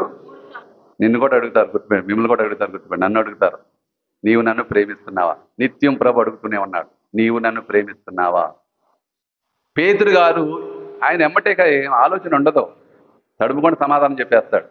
మనం చూస్తాం అనేక సందర్భాల్లో కొంతమంది శిష్యులు ఏం కొంచెం వెనకాడతారు, ఏం మాట్లాడితే ఏమవుద్దో. పేతురు గారు అలా కాదు, ఇమోషన్తో ఆయన ఎమ్మటే స్పందిస్తాడు. కానీ ఇక్కడ మాత్రం హృదయంతో చెప్పాడు. గుర్తుపెట్టుకోండి, యేసు ప్రభు నీవు నన్ను ప్రేమిస్తున్నావా అన్న ప్రశ్నకి పేతురు గారు ఇమోషన్తోనో లేదా ఉద్వేగభరితంగానే చెప్పలేదు. హృదయపూర్వకంగా ఆ మాటలు ఎక్కడి నుంచి రాలేదు, ఎక్కడి నుంచి వచ్చాయి? హృదయం నుంచి వచ్చాయి. పేతురు గారి హృదయం నుంచి వచ్చాయి. చూడండి, అవును ప్రభు, నేను నిన్ను ప్రేమిస్తున్నానని చెప్పాడు. గ్రీక్ మూలం ప్రకారం పేతురు అనే అంటే ఈ నేను నిన్ను ప్రేమిస్తున్నాననే మాటకి అర్థం ఏంటంటే, గ్రీక్ మూలం ప్రకారం ఇదే వాక్యం గ్రీకులో మనం అర్థం చేసుకుంటే, మిత్రుడుగా నిన్ను ప్రేమిస్తున్నాను. అది ఒక దేవునిగా కాదు, లేకపోతే అట్లా కాదు, మిత్రుడిగా నీవు నాకు ప్రాణ స్నేహితుడివి, ప్రాణమిత్రుడివి, మిత్రుడిగా నేను ప్రేమిస్తున్నాననే అర్థంతో ఉపయోగిస్తాడు. గ్రీక్ మూలంలో పేతురు వాడిన పదం ఫిలయిస్. ఫిలయిస్ దాని అర్థం ఏంటంటే అంటే మిత్ర ప్రేమ. గ్రీకులో పేతురు గారు వాడిన మాట ఫిలియిస్ అంటే ఫిలియన్ అంటే దాని అర్థం ఏంటంటే మిత్ర ప్రేమ, ఫ్రెండ్షిప్ లవ్. అంటే ప్రేమికులే కాకుండా స్నేహితులు కూడా ప్రాణ స్నేహితులు ఉంటారు, అవునా కాదా? గాఢంగా ప్రేమించుకుంటారు. ఎంతవరకు అంటే ఒకరి కోసం ఒకరు ప్రాణం ఇవ్వడానికి కూడా సిద్ధపడతారు. ఇక్కడ పేతురు గారు ఆ అర్థంతో పలికాడు, నీవు నా ప్రాణ స్నేహితుడివి, నీ కోసం నేను ఏమైనా చేస్తానని చెప్పేసి పేతురు గారు పలుకుతున్నారు. నేనని చెప్పేసి పేతురు యేసు ప్రభును ప్రాణ స్నేహితుడు భావించాడు. ప్రాణ సమానుడైన తన మిత్రుడి కోసం మరణించడానికి సైతం సిద్ధపడేంత గాఢంగా ప్రేమించాడు. ఎంతవరకంటే మరణించవలసి వస్తే నీ కోసం నేను మరణిస్తాను అని చెప్పేసి పేతురు గారు సమాధానం చెప్తున్నాడు. ఇది సర్వోన్నతమైన ప్రేమ అని గతంలో యేసు ప్రభు సెలవిచ్చారు. ఒక మిత్రుడి కోసం ప్రాణాలు అర్పించడం అనేది చాలా త్యాగపూరితమైన ప్రేమ, అదే ఉన్నతమైన ప్రేమ అని చెప్పేసి యేసు ప్రభు చెప్పారు. యోహాను సువార్త 15:13 ఏం చెప్పారు చూడండి. యేసు తన స్నేహితుల కొరకు తన ప్రాణం దారిపోయిన కంటే ఎక్కువ ప్రేమ కలవాడు ఎవడునూ లేడు. యేసు ప్రభు చెప్పారు, తన స్నేహితుల కొరకు తన ప్రాణమును దారిపోయే వాని కంటే ఎక్కువ ప్రేమ కలవాడు ఎవడునూ లేడని చెప్పేసి స్వయాన యేసు ప్రభు చెప్తున్నాడు. ఇక్కడ పేతురు గారు అదిగో ఆ విధంగా చెబుతున్నాడు, నీవు నా ప్రాణ స్నేహితుడివి, నిన్ను ప్రేమిస్తున్నాను, ప్రేమిస్తున్నాను, ప్రేమిస్తూనే ఉంటాను, నీ కోసం మరణించవలసి వస్తే మరణిస్తాను తప్ప నేను నీ నుంచి వేరు కానని చెప్పేసి ఆయన హృదయం నుంచి వచ్చిన మాటలతో మాట్లాడు. 3 సార్లు అడిగినప్పుడు కొంచెం బాధపడ్డాడు, అయినప్పటికీ 3 సార్లు సమాధానం చెబుతూ ఉన్నాడు. చాలా మంది వేరే విధంగా, అంటే ఇది కరెక్ట్ కాదు. చాలా మంది 3 సార్లు ఎందుకు అడిగాడంటే ఆయన 3 సార్లు బొంకాడు కాబట్టి లేదు లేదు, అది కరెక్ట్ ఇంటర్ప్రిటేషన్ కాదు. 3 సార్లు ఆయన బొంకాడు కాబట్టి యేసుప్రభు కూడా 3 సార్లు అడగని అవసరం లేదు. యేసుప్రభు తెలుసు పేతురు గారు ఏంటో. పేతురు గారు తెలియక అడగలేదు. పేతురు గారు తెలియక అడగలేదు, ఆయన ఎన్నుకోలేదు కదా. ఇప్పుడే కదా ఆయనకు నాయకుడిగా చేస్తున్నాడు, ఇప్పుడే కదా యేసుప్రభు ఆయన నాయకుడిగా చేస్తున్నాడు. ఏమన్నాడు 3 సార్లు ఆయన? నా గొర్రెలను మేపుము. 3 సార్లు ఆయన అడగటం, పేతురు నువ్వు నన్ను ప్రేమిస్తున్నావంటే నేను ప్రేమిస్తున్నా ప్రభు అంటాం, అయితే నా గొర్రెలను మేపుము 3 సార్లు అంటాడు యేసుప్రభు. సో ఇక్కడ ఏదో 3 సార్లు బొంకాడని 3 సార్లు అనడం ఏమాత్రం కాదు, అది కరెక్ట్ కాదు, కరెక్ట్ ఇంటర్ప్రిటేషన్ కాదు. ఇక్కడ యేసు ప్రభు ఇదిగో తర్వాత ఎప్పుడైతే నిర్ధారణకు వచ్చే తర్వాత ఆయనను ఇదిగో నా గొర్రెలను మేపమంటే దాని అర్థం ఏంటంటే నా తర్వాత నా వారసుడిగా నేను ప్రారంభించిన పరిచర్యను కొనసాగిస్తూ ఇదిగో నీవు బలపడిన తర్వాత నీ సహచరులను కూడా బలపరుచు, నీ కోసం నేను ప్రార్థన చేశానని చెప్పి యేసుప్రభు చెప్తారు. ఇదిగో మళ్ళీ యేసుప్రభు చెప్తారు ఎలాంటి మరణం పొందబోతున్నాడో కూడా చెప్పాడు. మిగతా శిష్యులకి ఏ వరకు చెప్పలేదు. యోహాన్ గారి గురించి పరోపంగా ప్రస్తావించాడు. ఒకటి అడుగుతారు, ఆయన సంగతి ఏంటి అంటే, నేను ఎక్కువగా ప్రేమిస్తున్నాడు కదా, ఇదిగో నువ్వు కూడా ప్రేమించావు కదా, ఆయన సంగతి ఏంటి అని చెప్పేసి అడిగినప్పుడు యేసుప్రభు సూటిగా సమాధానం చెప్పాల. ఆయన గురించి నీకెందుక, మీ పనులు మీరు చేసుకోండి, ఆయన ఉంటే ఏంటి, ఉంటాడు, ఉంటే నీకేంటి అన్నట్టు యోహాన్ గారి గురించి. కానీ పేతురు గారి గురించి మాత్రం ఆయన ఎలాంటి మరణాన్ని చవిచూడబోతున్నాడో చెబుతున్నాడు. యేసుప్రభు చెప్పారు, ముందే చెప్పారు, ఇదిగో నువ్వు యువకుడిగా ఉన్నప్పుడు ఎక్కడ పడితే అక్కడికి వెళ్ళావు, కానీ ఇప్పుడు కాదు, నిన్ను పట్టి బంధిస్తారు, నీకు ఇష్టంలోని చేటుకు తీసుకువెళ్తారు, నిన్ను అనేక అవమానాలకు గురి చేస్తారు, చివరికి నిన్ను చంపేస్తారు కూడా అనే మాటలు అర్థం వచ్చే విధంగా యేసుప్రభు ఈనాటి మన సువార్తలు చూస్తున్నాం. తర్వాత ఆ విధంగా మరి యేసుక్రీస్తు ప్రభు పేతురు గారికి తన యొక్క మరి పరిచర్యను అప్పచెప్తూ దీన్ని కొనసాగించు, నీకోసం నేను ప్రార్థన చేశాను, నీ విశ్వాసాన్ని బలపరుచుకున్న తర్వాత మిగతా నీ సహచరుల విశ్వాసం కూడా బలపరిచి వారిని ముందుకు నడిపించని చెప్పేసి అదిగో ఒక మహత్తరమైన బాధ్యతను, గురుతర బాధ్యతను పేతురు గారికి అప్పచెప్పి ఏ విధంగా మరి సత్య స్త్రీ సభకు యేసుప్రభు స్థాపించిన స్త్రీ సభకు నాయకుడిగా ఎన్నుకుంటా అంట. అందుకే పేతురు గారికి ఎంత ప్రాధాన్యత అంటే అక్కడ అప్పుడు పోపు గారు ఎన్నిక జరుగుతుంది, మీరు ప్రార్థన చేయాలి, సుమారు ఆ ప్రార్థన పెట్టుకో, తర్వాత జీవితంలో ఆ ప్రార్థన చేయాలి, దాన్ని కొనసాగించండి. నేను పంపాను, వాట్సాప్లో పెట్టండి. 7వ తారీఖున మొదలవుతుంది, అయ్యేంత వరకు ఎన్ని రోజులు అవుతుందో, ఈసారి కొంచెం లేట్ అవుతుంది అంటున్నారు అందరూ. మొదటి రోజు అయిపోద్ది అనుకుందాం. సో అక్కడ మనం చూస్తాం, మనం గమనించినట్లయితే పేతురు గారిని అట్లా ఎన్నుకున్నాం. ఏమంటారంటే యేసుప్రభు పోపు గారిని యేసుప్రభు వారసుడు అనరు. The successor of Peter, Peter యొక్క వారసుడు అంటారు తప్ప యేసుప్రభు. ఎందుకంటే యేసుప్రభు యొక్క వారసుడు ఎవరంటే పీటర్ గారే, మిగతాగా వాళ్ళు రారు. అందుకని ఎక్కడ రాసినా సరే సక్సెసర్ ఆఫ్ పీటర్, పోపు గారిని ఏమంటామంటే సక్సెసర్ ఆఫ్ పీటర్, పేతురు గారి యొక్క వారసుడని అంటారు తప్ప యేసుప్రభు వారసుడని ఎవరిని కూడా. ఎందుకంటే యేసుప్రభు ఎన్నుకున్న అసలు శిశులైన వ్యక్తి ఎవరంటే పేతురు గారు. తన వారసుడిగా తన సిరిని నడిపించడానికి ఎన్నుకున్న వారినిగా పేతురు గారు. అందుకని మిగతా వాళ్ళందరూ పోపు గారులు అందరూ కూడా ఇక పేతురు గారి వారసులే. ఇప్పటికి 266 అయ్యారు. ఇప్పుడు కొత్తగా ఎన్నుకొనబోయే పోపు గారు 267. నేను ఈరోజు రేపు పోపు లిస్ట్ మొత్తం పెడతా చూడండి. ఏది పేతురు గారి కాడి నుంచి ఫ్రాన్సిస్ పోపు గారి వరకు పెడతా, లిస్ట్ మొత్తం పెడతా చూడండి ఎవరెవరు. అయితే ఇక్కడ మీకు చెప్పొచ్చులే, కానీ ఒకరి పేరు 3 సార్లు వస్తుంది. బెనెడిక్ట్ 9 లెక్కలో 3 సార్లు వస్తుంది. 3 సార్లు వస్తుంది బెనెడిక్ట్ 9. అది ఎందుకు వచ్చిందో చెప్పి మీకు చెప్పిన అవసరం లేదు, మాకు తెలుసు. తిరుసభ చరిత్ర చదివిన వాళ్ళకి తెలుసు, అంతా కూడా తెలుసు 3 సార్లు. కానీ ఏదైనప్పటికీ లిస్టు ప్రకారం 266 మంది పోపులు ఫ్రాన్సిస్ పోపు గారితో పాటు, ఇంకా తర్వాత ఇక ఎన్నుకోబనపై పోపు 267 పోపు అవుతారు. సో ప్రార్థన చేయండి. సో ఈ విధంగా ప్రియమైన సహోదరులు గారు, పేతురు గారికి ఆయన గొప్ప అధికారం ఇచ్చాడు, తాళపు చెవులు ఇచ్చాడు, పరలోక ప్రాప్తులు యేసుప్రభు. అంత గొప్పగా పేతురు గారిని ఆయన పొంకినప్పటికీ, అవిశ్వాసానికి లోనవుతాడన్న తెలుసుకున్నప్పటికీ అతన్ని యేసుక్రీస్తు ప్రభు ఎన్నుకున్నాడు, ఆయన కోసం ప్రార్థించాడు, ఆయన విశ్వాసాన్ని బలపరిచాడు. ఆ విధంగా చేశాడు కాబట్టి ఈనాడు కథోలిక శ్రీ సభ ఈ విధంగా వెలుగుంటుందని గుర్తుపెట్టుకోండి. యేసు ప్రభు చెప్పిన మాటలు అక్షర సత్యాలు, ఒక్కడ కూడా పొల్లిపోదు. ఆయన చెప్పిన ప్రతి మాట జరుగుతూనే ఉంది. సో ఈ విధంగా మరి పేతురు గారు తన బలమైన సాక్ష్యం ఇచ్చి ఆ విధంగా చెప్పాడు కాబట్టి మొదటి పనులు చూసినట్లుగా బలంగా మాట్లాడగలిగాడు. ప్రియమైన సహోదరులారా, మనం కూడా ఆ విధంగా మనం పేతురు గారి లాగా మనం కూడా అవిశ్వాసం లోనవుతాం, అపనమ్మకు లోనవుతాం. కానీ యేసుక్రీస్తు ప్రభు మనం విడిచిపెట్టడు, మనం వదిలిపెట్టడు. ఎవరో ఒకరిని ఎన్నుకుని వారి ద్వారా మనకి విశ్వాసం బలపరుస్తూనే ఉంటాడు, గుర్తుపెట్టుకోండి. ఇది లాటిన్ అమెరికాలో జరిగిన ఒక నిజమైన సంఘటన. అది విప్లవకారులు ముమ్మరంగా దాడులు చేస్తున్న సమయం. అది మనకు తెలుసు. విప్లవకారులు అయితే పర్వాలేదు, కానీ మన కాశ్మీర్లో ఏం జరిగింది? ఉగ్రవాదం కాదు. విప్లవకారులు ఏంటంటే మంచిని కోరతారు, మంచి కోసం పాటుపడతారు, లేకపోతే కొంచెం ఒకసారి ఈ తుపాకులు పట్టుకుంటూ అవి పట్టుకుంటారు, కానీ వాళ్ళు ఎక్కువ హాని చేయరు. విప్లవకారులు ఏంటంటే సమాజం అంతా కూడా సమానంగా ఉండాలి, పేద ధనిక లేకుండా ఉండాలని చెప్పేసి వాళ్ళు ప్రయత్నం, ముఖ్యంగా కమ్యూనిస్టులు ఆ విధంగా చేసేవాళ్ళు, వాళ్ళని అనుసరించి పట్ల. సో ఇట్లా కూడా కొంతమంది విప్లవకారులు, ఇప్పుడు ఏమన్నా అన్నలు అంటాం, అడవిలో ఉన్న అన్నలు అంటాం, కథోలికలు కూడా సమాజంలో జరుగుతున్న అన్ని. ఎందుకంటే నాకు కొంచెం హైదరాబాద్ ఉన్నప్పుడు కొంచెం పరిచయం, గద్దర్ గారు నా చాలా దగ్గరకు వచ్చారు. సో ఆయన గురించి నేను చాలా విన్నాను. తర్వాత పక్కన కూర్చొని నేను భోజనం చేశాను.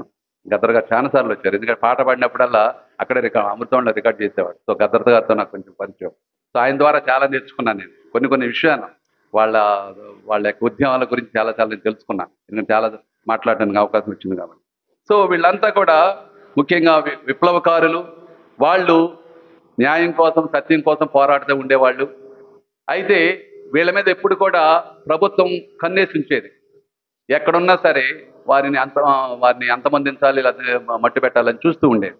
ఆ విధంగా మరి ఈ విప్లవకారులు కొంతమంది క్రైస్తవులు వీరంటే ఇష్టపడ్డారు, కానీ వారితో కలిసి పనిచేయడానికి మాత్రం ఇష్టపడలేదు. ఎందుకంటే క్రైస్తవులు అన్న వాళ్ళు ఎప్పుడు కూడా విప్లవకారులు జరగరు. యేసుప్రభు కలవలేదు కదా. బరబ్బా విప్లవకారుడు కదా. బరబ్బా సువార్తలు మనం చూస్తానే ఒక విప్లవకారుడు.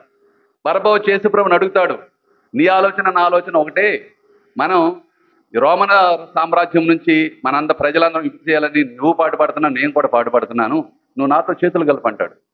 కానీ అతను విప్లవకారుడు, యేసుప్రభు అతనితో చేతులు కలపల. అదేవిధంగా ఇక్కడ క్రైస్తవులు కూడా విప్లవకారులతో చేతులు కలుపుకోకుండా వారు మామూలుగా ఉంటున్నారు. అయితే ఒకసారి ఏం జరిగిందంటే, ఒక గ్రామంలో రహస్య ప్రదేశంలో ఈ విప్లవకారులందరూ కూడా వారు సమావేశమై వారి యొక్క ప్రణాళికలు రూపొందించుకుంటున్నారు. వారికి పోలీసులు ఉప్పందింది. వెంటనే మీద దాడి చేసి అందరిని కూడా చంపేశారు. అక్కడున్న సమావేశమైన విప్లవకారులందరినీ కూడా తుపాకులతో కాల్చి చంపేశారు. తర్వాత ఆ విప్లవకారు నాయకుడు ఇది ఖచ్చితంగా వీళ్ళు మనతో కలవలేదు కాబట్టి ఇదిగో ఈ గ్రామంలో ఉన్న ఈ కథోలికులే వారికి సమాచారం ఇచ్చుంటారు అని చెప్పేసి ఒకసారి ఆ ఊరి మీద దాడి చేశాడు విప్లవకారుడు తన సహచరులతో. రాగానే అప్పుడే పూజకు మొదలవుతుంది. గురువు పూజకి సిద్ధపడుతూ ఉన్నాడు. రాగానే గుళ్ళోకి వెళ్ళిపోయి గురువు మీద తుపాకీని పెట్టేసి సాధారణ బయటికి నడు అని చెప్పేసి ఆ గురువుని బయటికి తీసుకెళ్ళాడు. బయట గురువుని బంధించారు అక్కడ. తర్వాత మళ్ళీ లోపలికి వచ్చారు. లోపలికి వచ్చేసి ఇక అందరూ అక్కడ ఉన్నారు, ప్రజలందరూ ఎట్లా మీలా కూర్చుని ఉన్నారు. చెప్పండి, నిలదీసి అడిగారు. మీరు క్రైస్తువులు అంటున్నారు కదా, కథోలికులు అంటున్నారు కదా, నిజంగా మీరు క్రీస్తు ప్రభు కోసం మరణిస్తారా? మేము మిమ్మల్ని కాల్ చేయబోతున్నాం, మీరు మరణించడానికి సిద్ధంగా ఉన్నారని అడిగాడు. అది విన్న తర్వాత అందరూ కూడా భయభ్రాంతులైపోయారు. ఏంటి ఇతను అడుగుతున్నది ఏంటి మనల్ని కాల్ చేస్తాడా, చంపేస్తాడా, యేసు ప్రభు కోసం మనం మరణించాలా అని చెప్పేసి ఇలాంటి ఆలోచన వచ్చేసింది వాళ్ళలో. ఇంకా రెట్టిస్తున్నాడు, చెప్పండి మిమ్మల్ని చంపమంటారా లేదా చెప్పండి ఎవరైతే. అప్పుడు అంటారు, ఎవరైతే యేసు క్రీస్తు ప్రభు కోసం మరణించి సిద్ధపడతారో నిలబడండి అన్నారు. కానీ ఎవరు కూడా దాహం చేయదు, ఎందుకంటే నిలబడి చంపేస్తారేమో. ఎవరు కూడా నిలబడటానికి ధైర్య సాహసాలు చేయటం లేదు. అప్పుడు ఆ మాటలు అందరూ నిశ్చయించారు. కానీ కాసేపటికి ఇద్దరు వృద్ధులు, బాగా అనుకున్న ఇద్దరు పైకి లేచి మేము సిద్ధం, యేసు ప్రభు కోసం మరణించడానికి మేము సిద్ధంగా ఉన్నాం, కాలుస్తారా కాల్చండి అని చెప్పేసి గుండెలు చూపించారు. ఆ తర్వాత మరి కాసేపటికి 5-6 నడియ వయస్కులు వాళ్ళు లేచారు. మేము కూడా సిద్ధమే, కాల్స్తే మమ్మల్ని కూడా కాల్చండి అన్నారు. ఆ వెనుక కుర్రవాళ్ళు 10 మంది వరకు పెంచుకున్నారు. అలా మెల్లమెల్లగా సగం మంది పైగా నిలబడి, ఇదిగో మేము సిద్ధమే, యేసు ప్రభు కోసం ప్రాణాలు అర్పించడానికి సిద్ధమే, మీరు కాల్చాలంటే కాల్చండి అని చెప్పేసి అందరు కూడా అక్కడ ధైర్యంతో నిలబడ్డారు. మిగతా వాళ్ళు భయంగా కూర్చున్నారు. అప్పుడు వెంటనే కొంతమందిని సాధనలు పిలిచి వీళ్ళని తీసుకెళ్ళి బయటికి తీసుకెళ్ళన్నారు. ఎవరైతే నిలబడి మేము యేసు ప్రభు కోసం మరణి సిద్ధంగా ఉన్నామో అని అన్నారో వారందరిని కూడా బయటికి తీసుకువెళ్ళారు. వాళ్ళు బయటికి వెళ్ళిన తర్వాత అప్పుడు కూర్చున్న వాళ్ళతో మాట్లాడటం మొదలుపెట్టారు. మీరా క్రైస్తవులు ఏంటి, మీరా క్రైస్తవులు, వాళ్ళు నిజమైన క్రైస్తవులు, వాళ్ళు నిజమైన కథోలికులు. ఖచ్చితంగా ఎవరైతే క్రీస్తు ప్రభుని నమ్మి ఆయన అనుసరిస్తారో అలాంటి వారు ఎవరు కూడా హాని తలపెట్టరు, మోసం చేయరు. అందువలన ఖచ్చితంగా బయటికి వెళ్ళిన వాళ్ళందరూ కూడా ఎవరు కూడా ఖచ్చితంగా మా గురించి సమాధానం చెప్పుంటారు, మీలోనే ఖచ్చితంగా చెప్పించారు అని లేచి లేకండి, మీరు కూడా లేకండి అని బయటికి తీసుకెళ్ళి వీళ్ళని పక్కన పెట్టేసి వీళ్ళని బంధించండి అన్నాడు. ఏమన్నాడు నాయకుడు? కూర్చున్న వారిని, ఎవరైతే చనిపోవటానికి సిద్ధంగా లేరో వారు కూర్చుని ఉన్నారో వారిని బయటికి తీసుకెళ్ళి వీళ్ళందరూ బంధించమన్నాడు. అప్పుడు చెప్పాడనమాట, ఆ గురువుకి తర్వాత గురువు పక్కనున్న ఎవరైతే చనిపోవటానికి సిద్ధంగా ఉన్నారో వారిని ఉద్దేశించే నాయకుడు చెప్పాడు ఈ విధంగా, ఖచ్చితంగా మీరు మాత్రం కాదు, మా గురించి మీరు ఖచ్చితంగా సమాచారం ఇచ్చి ఉంటారు. ఎందుకంటే ఎవరైతే క్రీస్తు ప్రభు కోసం మరణించడానికి సిద్ధపడి ఉంటారో అలాంటి వారు ఎవరు కూడా హాని చేయరు, లేకపోతే గూడు పుటంతో హాని తలపెట్టాలని ఎవరు కూడా తలంచరు. అందువలన మీరు వెళ్ళండి, మీరే నిజమైన కథోలికులు, మీరే నిజమైన క్రీస్తు అనుచరులు, మీరు గుడి లోపలికి వెళ్ళి పూజ కొనసాగించుకోండి, మీ ప్రార్థన కొనసాగించుకోండి అని చెప్పారు. అప్పుడు గురువు అడుగుతాడు, వీళ్ళని బంధించున్నాడు కదా మిగతా వాళ్ళని, అప్పుడు అడుగుతాడు, వాళ్ళు కూడా మా వాళ్ళని విడిచిపెట్టండి అన్నారు. లేదు ఫాదర్, వాళ్ళతో మాకు కొంచెం పని ఉంది, వాళ్ళతో మేము వాళ్ళని విచారించాలని తీసుకెళ్ళి వారిని మాత్రం అడవిలోకి తీసుకెళ్ళిపోయారు. మళ్ళీ ఎప్పుడు కూడా వాళ్ళు తిరిగి ఊరుకు రాలేదు. తీసుకెళ్ళిపోయారు వాళ్ళు. మళ్ళీ తిరిగి వాళ్ళ జాడ తెలియదు, చంపారా లేదా అక్కడ వదిలేశారు, ఏం లేదు. ఎప్పుడు కూడా ఊరు. ఇది నిజంగా జరిగిన సంఘటన. ప్రియమైన సహోదరి సహోదరులారా, గుర్తుపెట్టుకోండి, మనం క్రీస్తు ప్రభుని నిజంగా అనుసరిస్తే ఎవరిని మోసం చేయం, ఎవరి మీద పన్నాగల బలం, ఎవరి గురించి చెడుగా మాట్లాడడం, ఎవరికి హాని తలపెట్టం. గుర్తుపెట్టుకోండి, ఇది అపోస్తులు చేసి వారి యొక్క జీవితం మనకు నేర్పుతుంది. ఆత్మ పరిశీలన చేసుకుందాం. మనము నిజమైన క్రైస్తవ జీవితం జీవిస్తున్నామా? ప్రతి ఒక్కరూ ఆత్మ పరిశీలన చేసుకుని పేతురు గారి లాగా, మిగతా అపోస్తుల్లాగా వాళ్ళు కూడా కొన్ని సమయాల్లో అవిశ్వాసంలోనే, కానీ వారు స్థిరపరుచుకున్నారు, సెటరైట్ చేసుకున్నారు, సరిదిద్దుకున్నారు. అదేవిధంగా మనం కూడా అనేక మార్లు అవిశ్వాసానికి, అమనమ్మకానికి లోనవుతూ ఉంటాం. ఇలాంటి దురాలోచనలు వస్తూ ఉంటాయి. కానీ వాటి నుంచి బయటపడి నిజమైన కథోలిక జీవనం, ఎందుకంటే ఆ నాయకుడు విప్లవ నాయకుడు చెప్పిన మాట విందాం. నిజమైన కథోలికులు ఎవరిని కూడా మోసం చేయరు. నిజమైన కథోలికులు ఎవరికి హాని తలపెట్టరు. ఇది మనం గుర్తుపెట్టుకుందాం. ఆ విధంగా జీవించడం ప్రయత్నం చేద్దాం. అందుకు కావాల్సిన వాళ్ళతో మనం దీవించమని చెప్పేసి దీవి బలిపితులో ప్రార్థన చేసుకుందాం. అందరు నిలబడండి.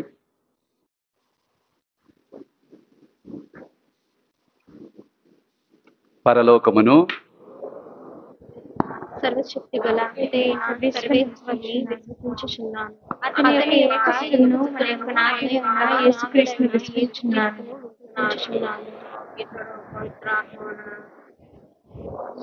అధికారంలోనై పడబడి మీద కొట్టబడి మరణం సమాధిలో ఉంచబడి పాతాళం దిగి మూడో నాడు చనిపోయిన వారి నుండి లేచెను. పరలోకం ఎక్కి సర్వశక్తి గల సర్వేశ్వరుని కుడి పక్కన కూర్చుని ఉన్నారు. అక్కడ నుంచి చనిపోయిన వారిని తీర్పు చేయటకు పవిత్రాత్మ విశ్వసించుచున్నాను. పరిశుద్ధ పునీతుల సంబంధించున్నాను. పాపముల మన్నింపుని విశ్వసించుచున్నాను. శరీరం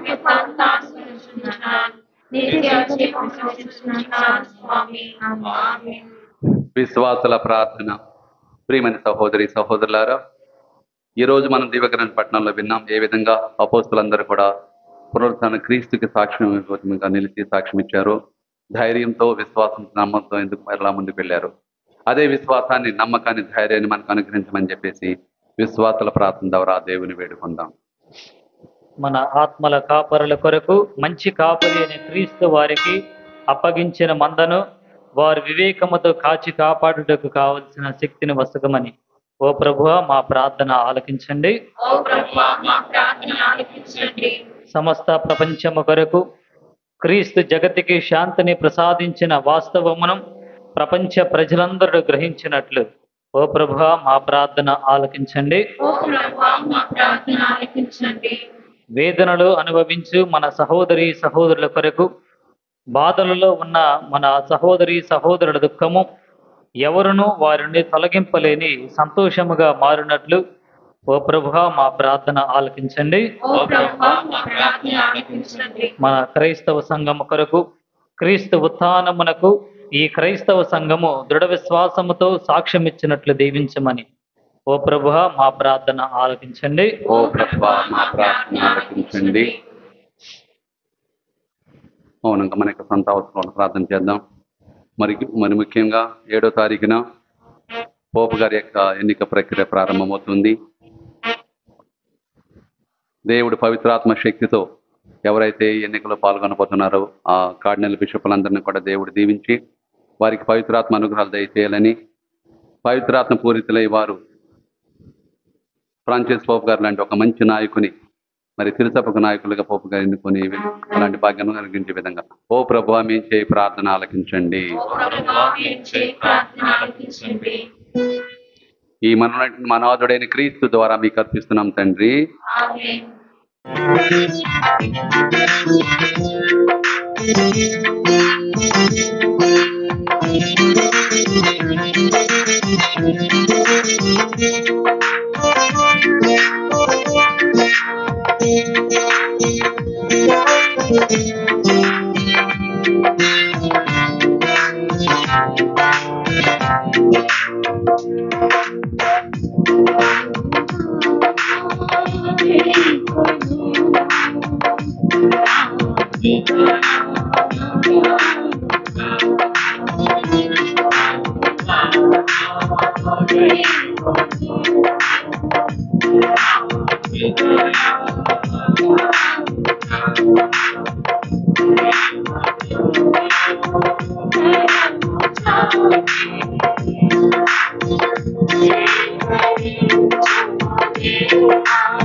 ఈనాటి ఇది బలి పూజ యనమల గీతారాణి పుట్టినరోజు జరుపుతున్న సందర్భంగా ఆ బిడ్డకు నిన్ను నూరేళ్ళు దేవుని మార్గంలో నడవాలని మంచి ఆరోగ్యం చేయాలని చెప్పేసి అమ్మ లలితమ్మ యొక్క దివి బలి. సహోదరులారా, నేనును మీరు నర్పిస్తున్న ఈ బలి సర్వశక్తి గల పిత అయిన సర్వేశ్వరునికి ప్రీతికరం అవుట్ల ప్రార్థింపుము. ప్రభు తన స్తుతి మహిమల కొరకును మన ప్రయోజనం కొరకును తన పవిత్ర స్థితి ప్రయోజనం కొరకును మీ కరుణను స్వీకరించుగాక. ఓ ప్రభువా, ఆనందభరితమైన నీ శ్రీ సభ అర్పణలను స్వీకరించుము. ఈ ఆనందమునకు ఆధారమైన నీ కుమారుని పాస్కా పరమ రహస్యములను ఈ బలిలో యోగ్యమైన విధంగా కొనియాడి స్వర్గములో నిత్యానందం అనిపించినట్లు దయచూపము. మా ప్రభు అయిన క్రీస్తు ద్వారా ఈ మనవి చేయుచున్నాము. ఆమేన్. ప్రభు మీతో ఉండునుగాక.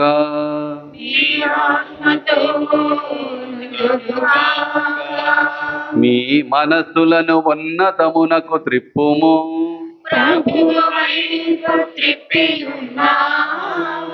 మన దేవుడైన ప్రభునకు కృతజ్ఞత తెలుపుదము.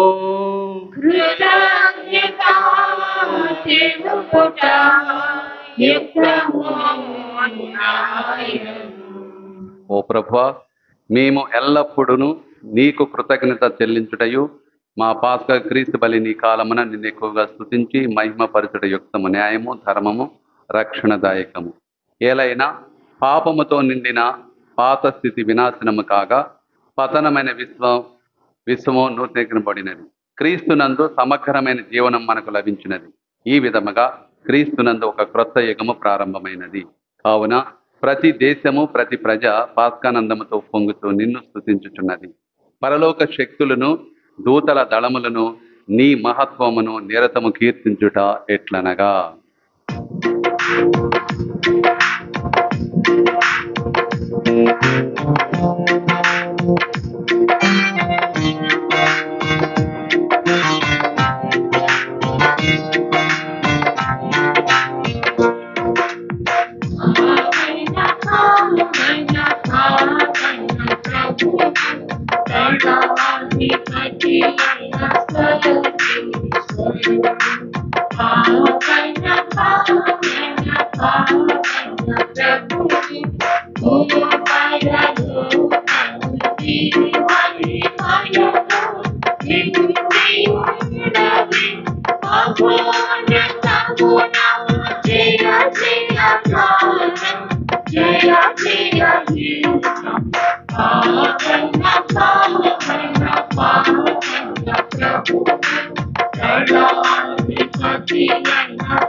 Prabhu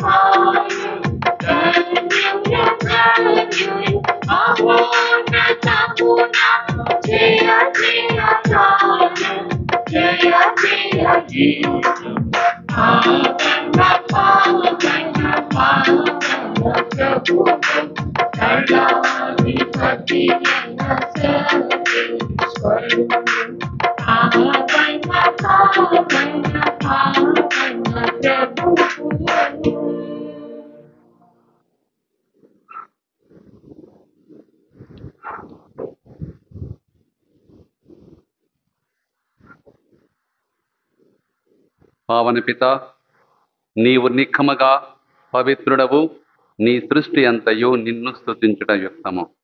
ఏలైనా నీ కుమారుడును మా ప్రభువునైన యేసుక్రీస్తు ద్వారా పవిత్రాత్మ ప్రభావం వలన సమస్తమునకు జీవం పోసి పవిత్రపరుచుచున్నావు. ప్రపంచ మాధ్యాంతము సూర్యోదయం నుండి సూర్యాస్తం వరకు నీ నామమునకు నిర్మలమని బలి నర్పించుటకై ప్రజలను నిరతము పిలుచుచున్నావు. కావున ఓ ప్రభువా, ఈ కానుకలను నీ సముఖమునకు తెచ్చియున్నాము.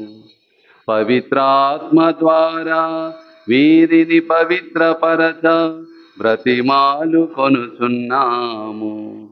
ఈ విధమున ఇవి మా ప్రభువును నీ కుమారుడునైన యేసుక్రీస్తు శరీర రక్తములు అగునుగాక. అతని ఆజ్ఞ ప్రకారమే ఈ కృతజ్ఞతార్చనను నెరవేర్చుచున్నాము. అతడు అప్పగింపబడనున్న రాత్రి అప్పమునందుకొని నీకు కృతజ్ఞతా వందనములు చెప్పి స్తుతించి త్రుంచి శిష్యులకిచ్చుచు ఇట్లనెను: మీరందరూ దీనిని తీసుకొని భుజింపుము. ఏలయనా ఇది మీ కొరకు అప్పగింపబడనున్న నా శరీరము.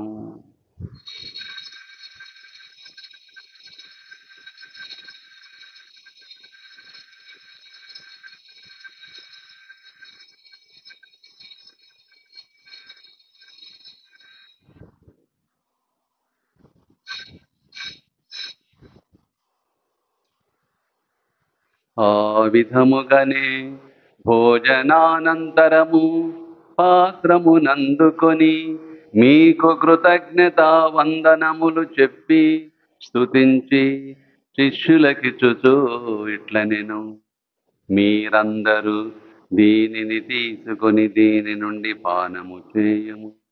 ఏలయనా ఇది నూతన నిత్య నిబంధన యొక్క నా రక్తపు పాత్రము. ఇది మీ కొరకును ప్రజలందరి కొరకును పాప పరిహారమునకై ధారపోయబడును. దీనిని నా జ్ఞాపకార్థము చేయుడు.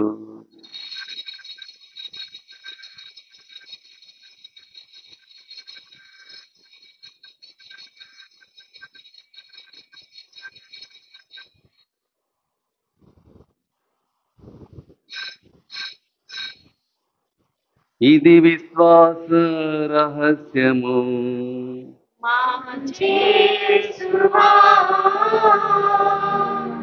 నీ మరణమును ప్రకటించెదము, నీ ఉత్థానమును చాటెదము.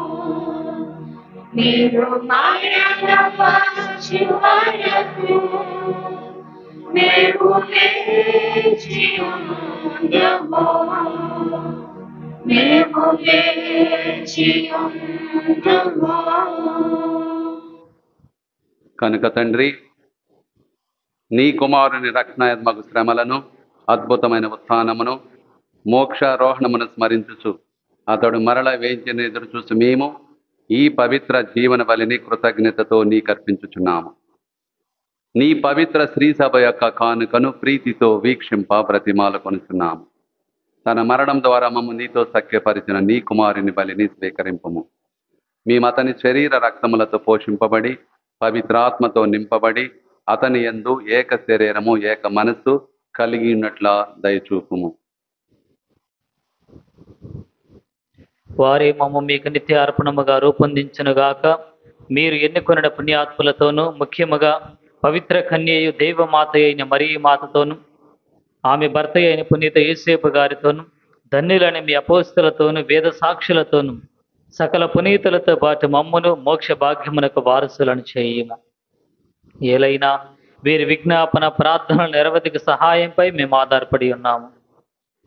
ఓ ప్రభువా, మమ్ము మీతో సఖ్యపరచు ఈ బలి లోకమంతటికి శాంతిని శ్రేయస్సును ప్రసాదించినట్లు బ్రతిమాలుచున్నాము.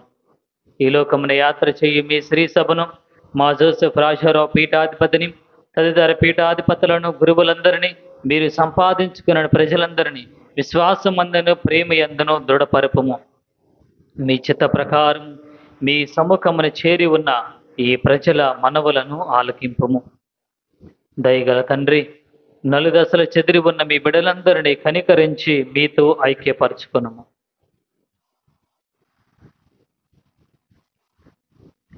చనిపోయిన మా సహోదరి సహోదరులను మీ ప్రేమయందు ఈ లోకమును వీడిన వారందరినీ దయతో మీ రాజ్యములో చేర్చుకొనుము. మేమును అతడు చేరి మీ మహిమను వీక్షించుచు నిత్యానందమును పొందుదముగాక. మా ప్రభు అయిన క్రీస్తు ద్వారా మనవి చేయుచున్నాము.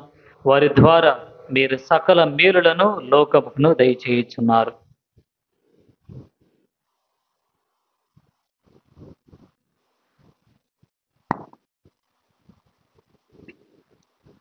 క్రీస్తు ద్వారా, క్రీస్తుతో, క్రీస్తునందు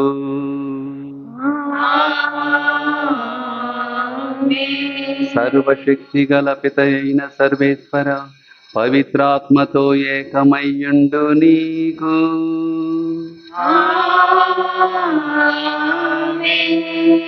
యుగ యుగములు గౌరవ మహిమలు కలుగునుగాక.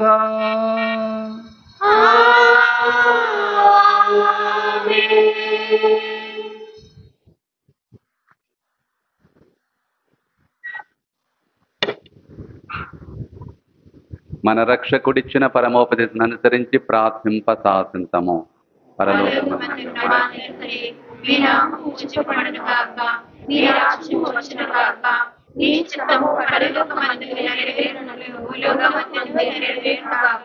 నానాటికి కావలసిన మానము మా వేడికి అనుగ్రహింపుము. మా యొక్క అప్పుబడిన వారిని మేము మన్నించినట్లు మా అప్పులని నీవు మన్నింపుము. మమ్ము శోధనయందు ప్రవేశింపనివ్వక కీడుల నుండి మమ్ము రక్షింపుము. ప్రభువా, నీ కీడు నుండి మమ్మ రక్షింపుము.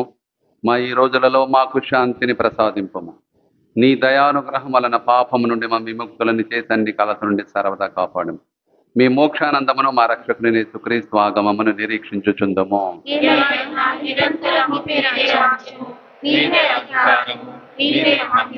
శాంతిని మీకు అనుగ్రహించుచున్నాను, నా శాంతిని మీకు ఇచ్చుచున్నాను అని నీ అపోస్తులతో వచించిన ప్రభువైన యేసువా, మా పాపం లెక్కింపక నీ శ్రీ సభ విశ్వాసమును వీక్షింపము. నీ చిత్త ప్రకారం నీ సభకు శాంతిని ఐక్యమును అనుగ్రహింపము. యుగ యుగములు జీవించుచు పరిపాలించు ప్రభువా. ప్రభుని శాంతి ఎల్లప్పుడు మీతో ఉండనుగాక. ఒకరికి ఒకరు సమాధానం తెలుపుకుందాము.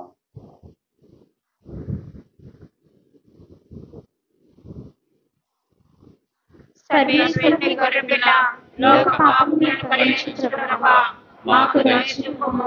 సర్వేశ్వరుని గొర్రెపిల్ల, లోక పాపములను పరిరక్షించు ప్రభువా, మాకు దయచూపుము. సర్వేశ్వరుని గొర్రెపిల్ల, లోక పాపములను పరిరక్షించు ప్రభువా, మాకు శాంతిని దయచేయుము.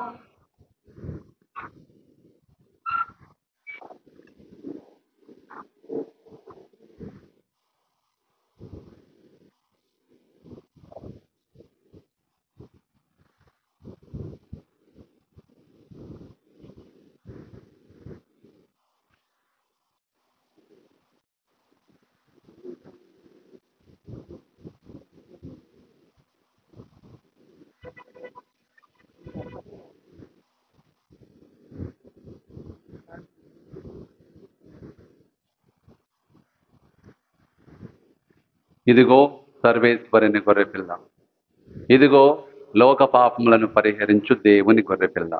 ప్రభుని విందుకు పిలువబడిన వారు ధన్యులు.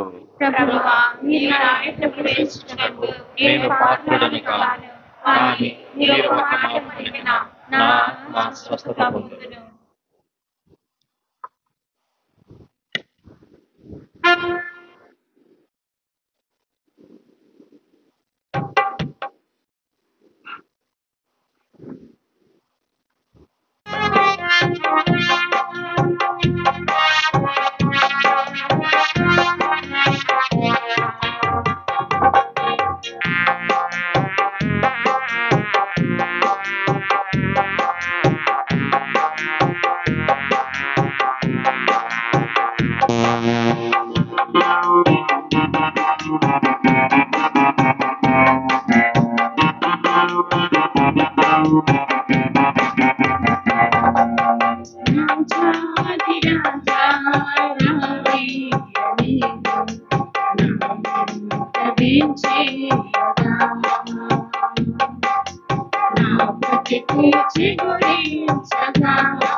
రాజా రావే నీవు తరించే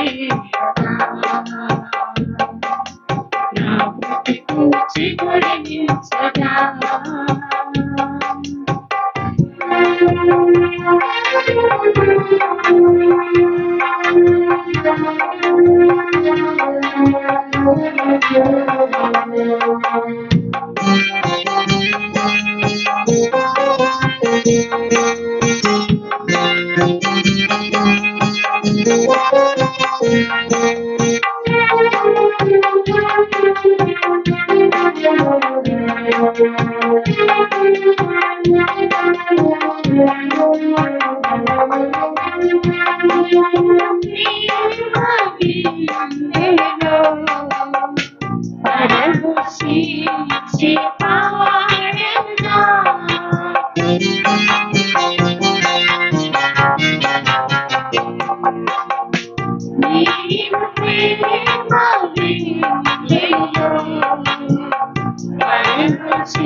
చూపరియునగు పరిశుద్ధాత్మ దేవ, మేము ప్రార్థనలో నిమగ్నమై వేచియున్న ఈ తరుణంలో హృదయపూర్వకముగా మా మనస్సులను నీ వైపు త్రిప్పియున్నాము. తండ్రి, నీవు నీ శ్రీ సభను ఎల్లప్పుడూ కాచి కాపాడుచుందువు. నీకు హృదయానుకూలురగు కాపురులను నీవు ఎన్నిక చేయుదువు. కాన్క్లేవ్లో ఉన్న మా కార్డినలును బృందము పైకి వివేకము నొసగు ఆత్మను పంపుము. వారిని ఏక మనస్కులను ఏక హృదయులను చేయుము. తద్వారా వారు భక్తిపూర్వకమైన విచక్షణతోనూ దివ్య జ్ఞానముతోనూ నడిపింపబడుదురుగాక. అందరి హృదయములను ఎరిగిన ప్రభువ, అపోస్తులుడగు పేతురు వారసును విశ్వజననీన శ్రీసభ కాపరియును అగు వానిని గూర్చి నీ నిర్ణయమును తెలియచేయుము. క్రొత్తగా ఎన్నిక కానున్న పోపుగారు నిరంతర ప్రార్థనా పరుడును, సత్యానికి సాక్షియును, సౌమ్యశీలుడును, కనికరము, ధైర్యము కలిగి నీ ప్రేమలో స్థిరముగా నెలకొని యుండు వ్యక్తి అగునట్లు కృపచూపుము. శ్రీసభ యొక్క తల్లి అగు పరిశుద్ధ మరియమాత, శ్రీసభ పాలకుడును సంరక్షకుడు అయిన పునీత యోసేపు, పునీత పేతురు, పౌలుల విజ్ఞాపన ప్రార్థనల ద్వారా ఈ ఎన్నిక శ్రీసభను నవజీవముతోనూ నూతనోత్సాహముతోనూ నింపునుగాక. జీవనకర్తయును మా రక్షణ దాతయునైన మా ప్రభువగు యేసుక్రీస్తు ద్వారా ఈ మనవి చేయుచున్నాము. ఆమేన్. విజయవాడ ప్రార్థించుదము. ఓ ప్రభువా, నీ ప్రజలను దయతో వీక్షింపుము. ఈ పాస్కా పరరహస్యాల ద్వారా నీవు ప్రీతితో నూతనీకరించిన వారు తమ దేహముతో నీ ఉత్థాన మహిమలో భాగం పొందుదురుగాక. మా ప్రభు అయిన క్రీస్తు ద్వారా ఈ మనవి చేయుచున్నాము. కూర్చోండి. అందరికీ గుడ్ మార్నింగ్. ఒక సంవత్సరం మేము ఇక్కడ సత్యోపదేశం నేర్పించాము. పిల్లలు సక్రమంగా వచ్చారు. చాలా మంది తల్లిదండ్రులు ప్రోత్సాహంగా పంపించారు. వారికి వాళ్ళు తెలుసుకున్నారా లేదా అనుకొని ఒక పరీక్ష పెట్టాము మార్చి నెలలో. దానిలో ఉత్తీర్ణ వారికి మేము ప్రైజెస్ ఇస్తాము ఈవేళ.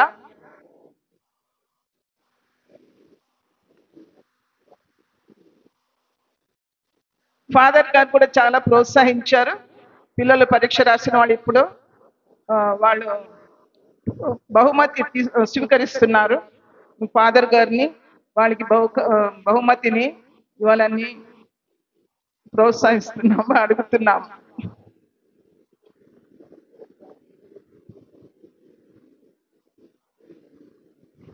Seniors Hostel Girls, first place, B. Sravanti.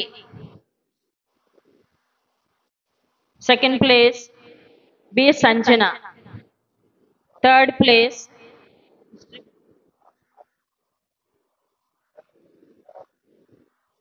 K. Mamata. Seniors Day Scholars, first place, G. Akshaya. Akshara.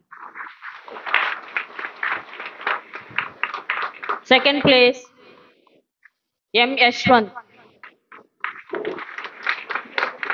Third place, Manaswini. Juniors category, first place, Tanay.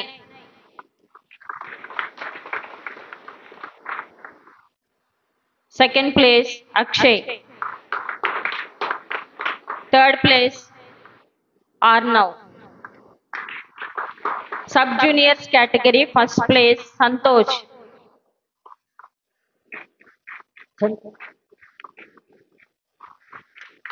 Second place, Shreya.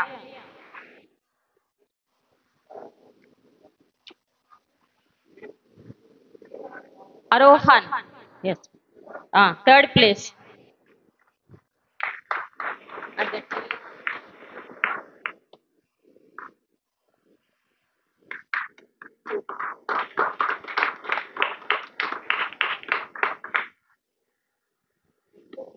Arohan.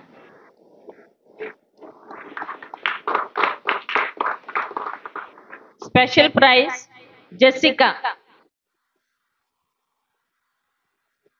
Second place, Asina.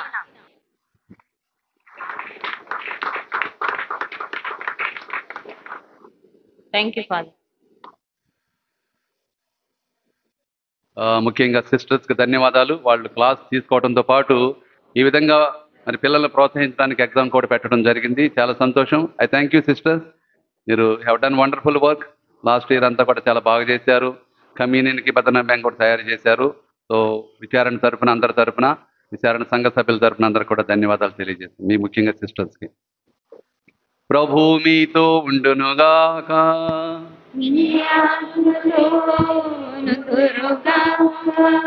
సర్వశక్తి గల సర్వేశ్వరుడు పితా, పుత్ర, పవిత్ర ఆత్మ మిమ్ము దీవించి ఆశీర్వదించి కాచి కాపాడునుగాక. సమాధానంతో వెళ్ళి క్రీస్తు ప్రేమలో జీవించండి.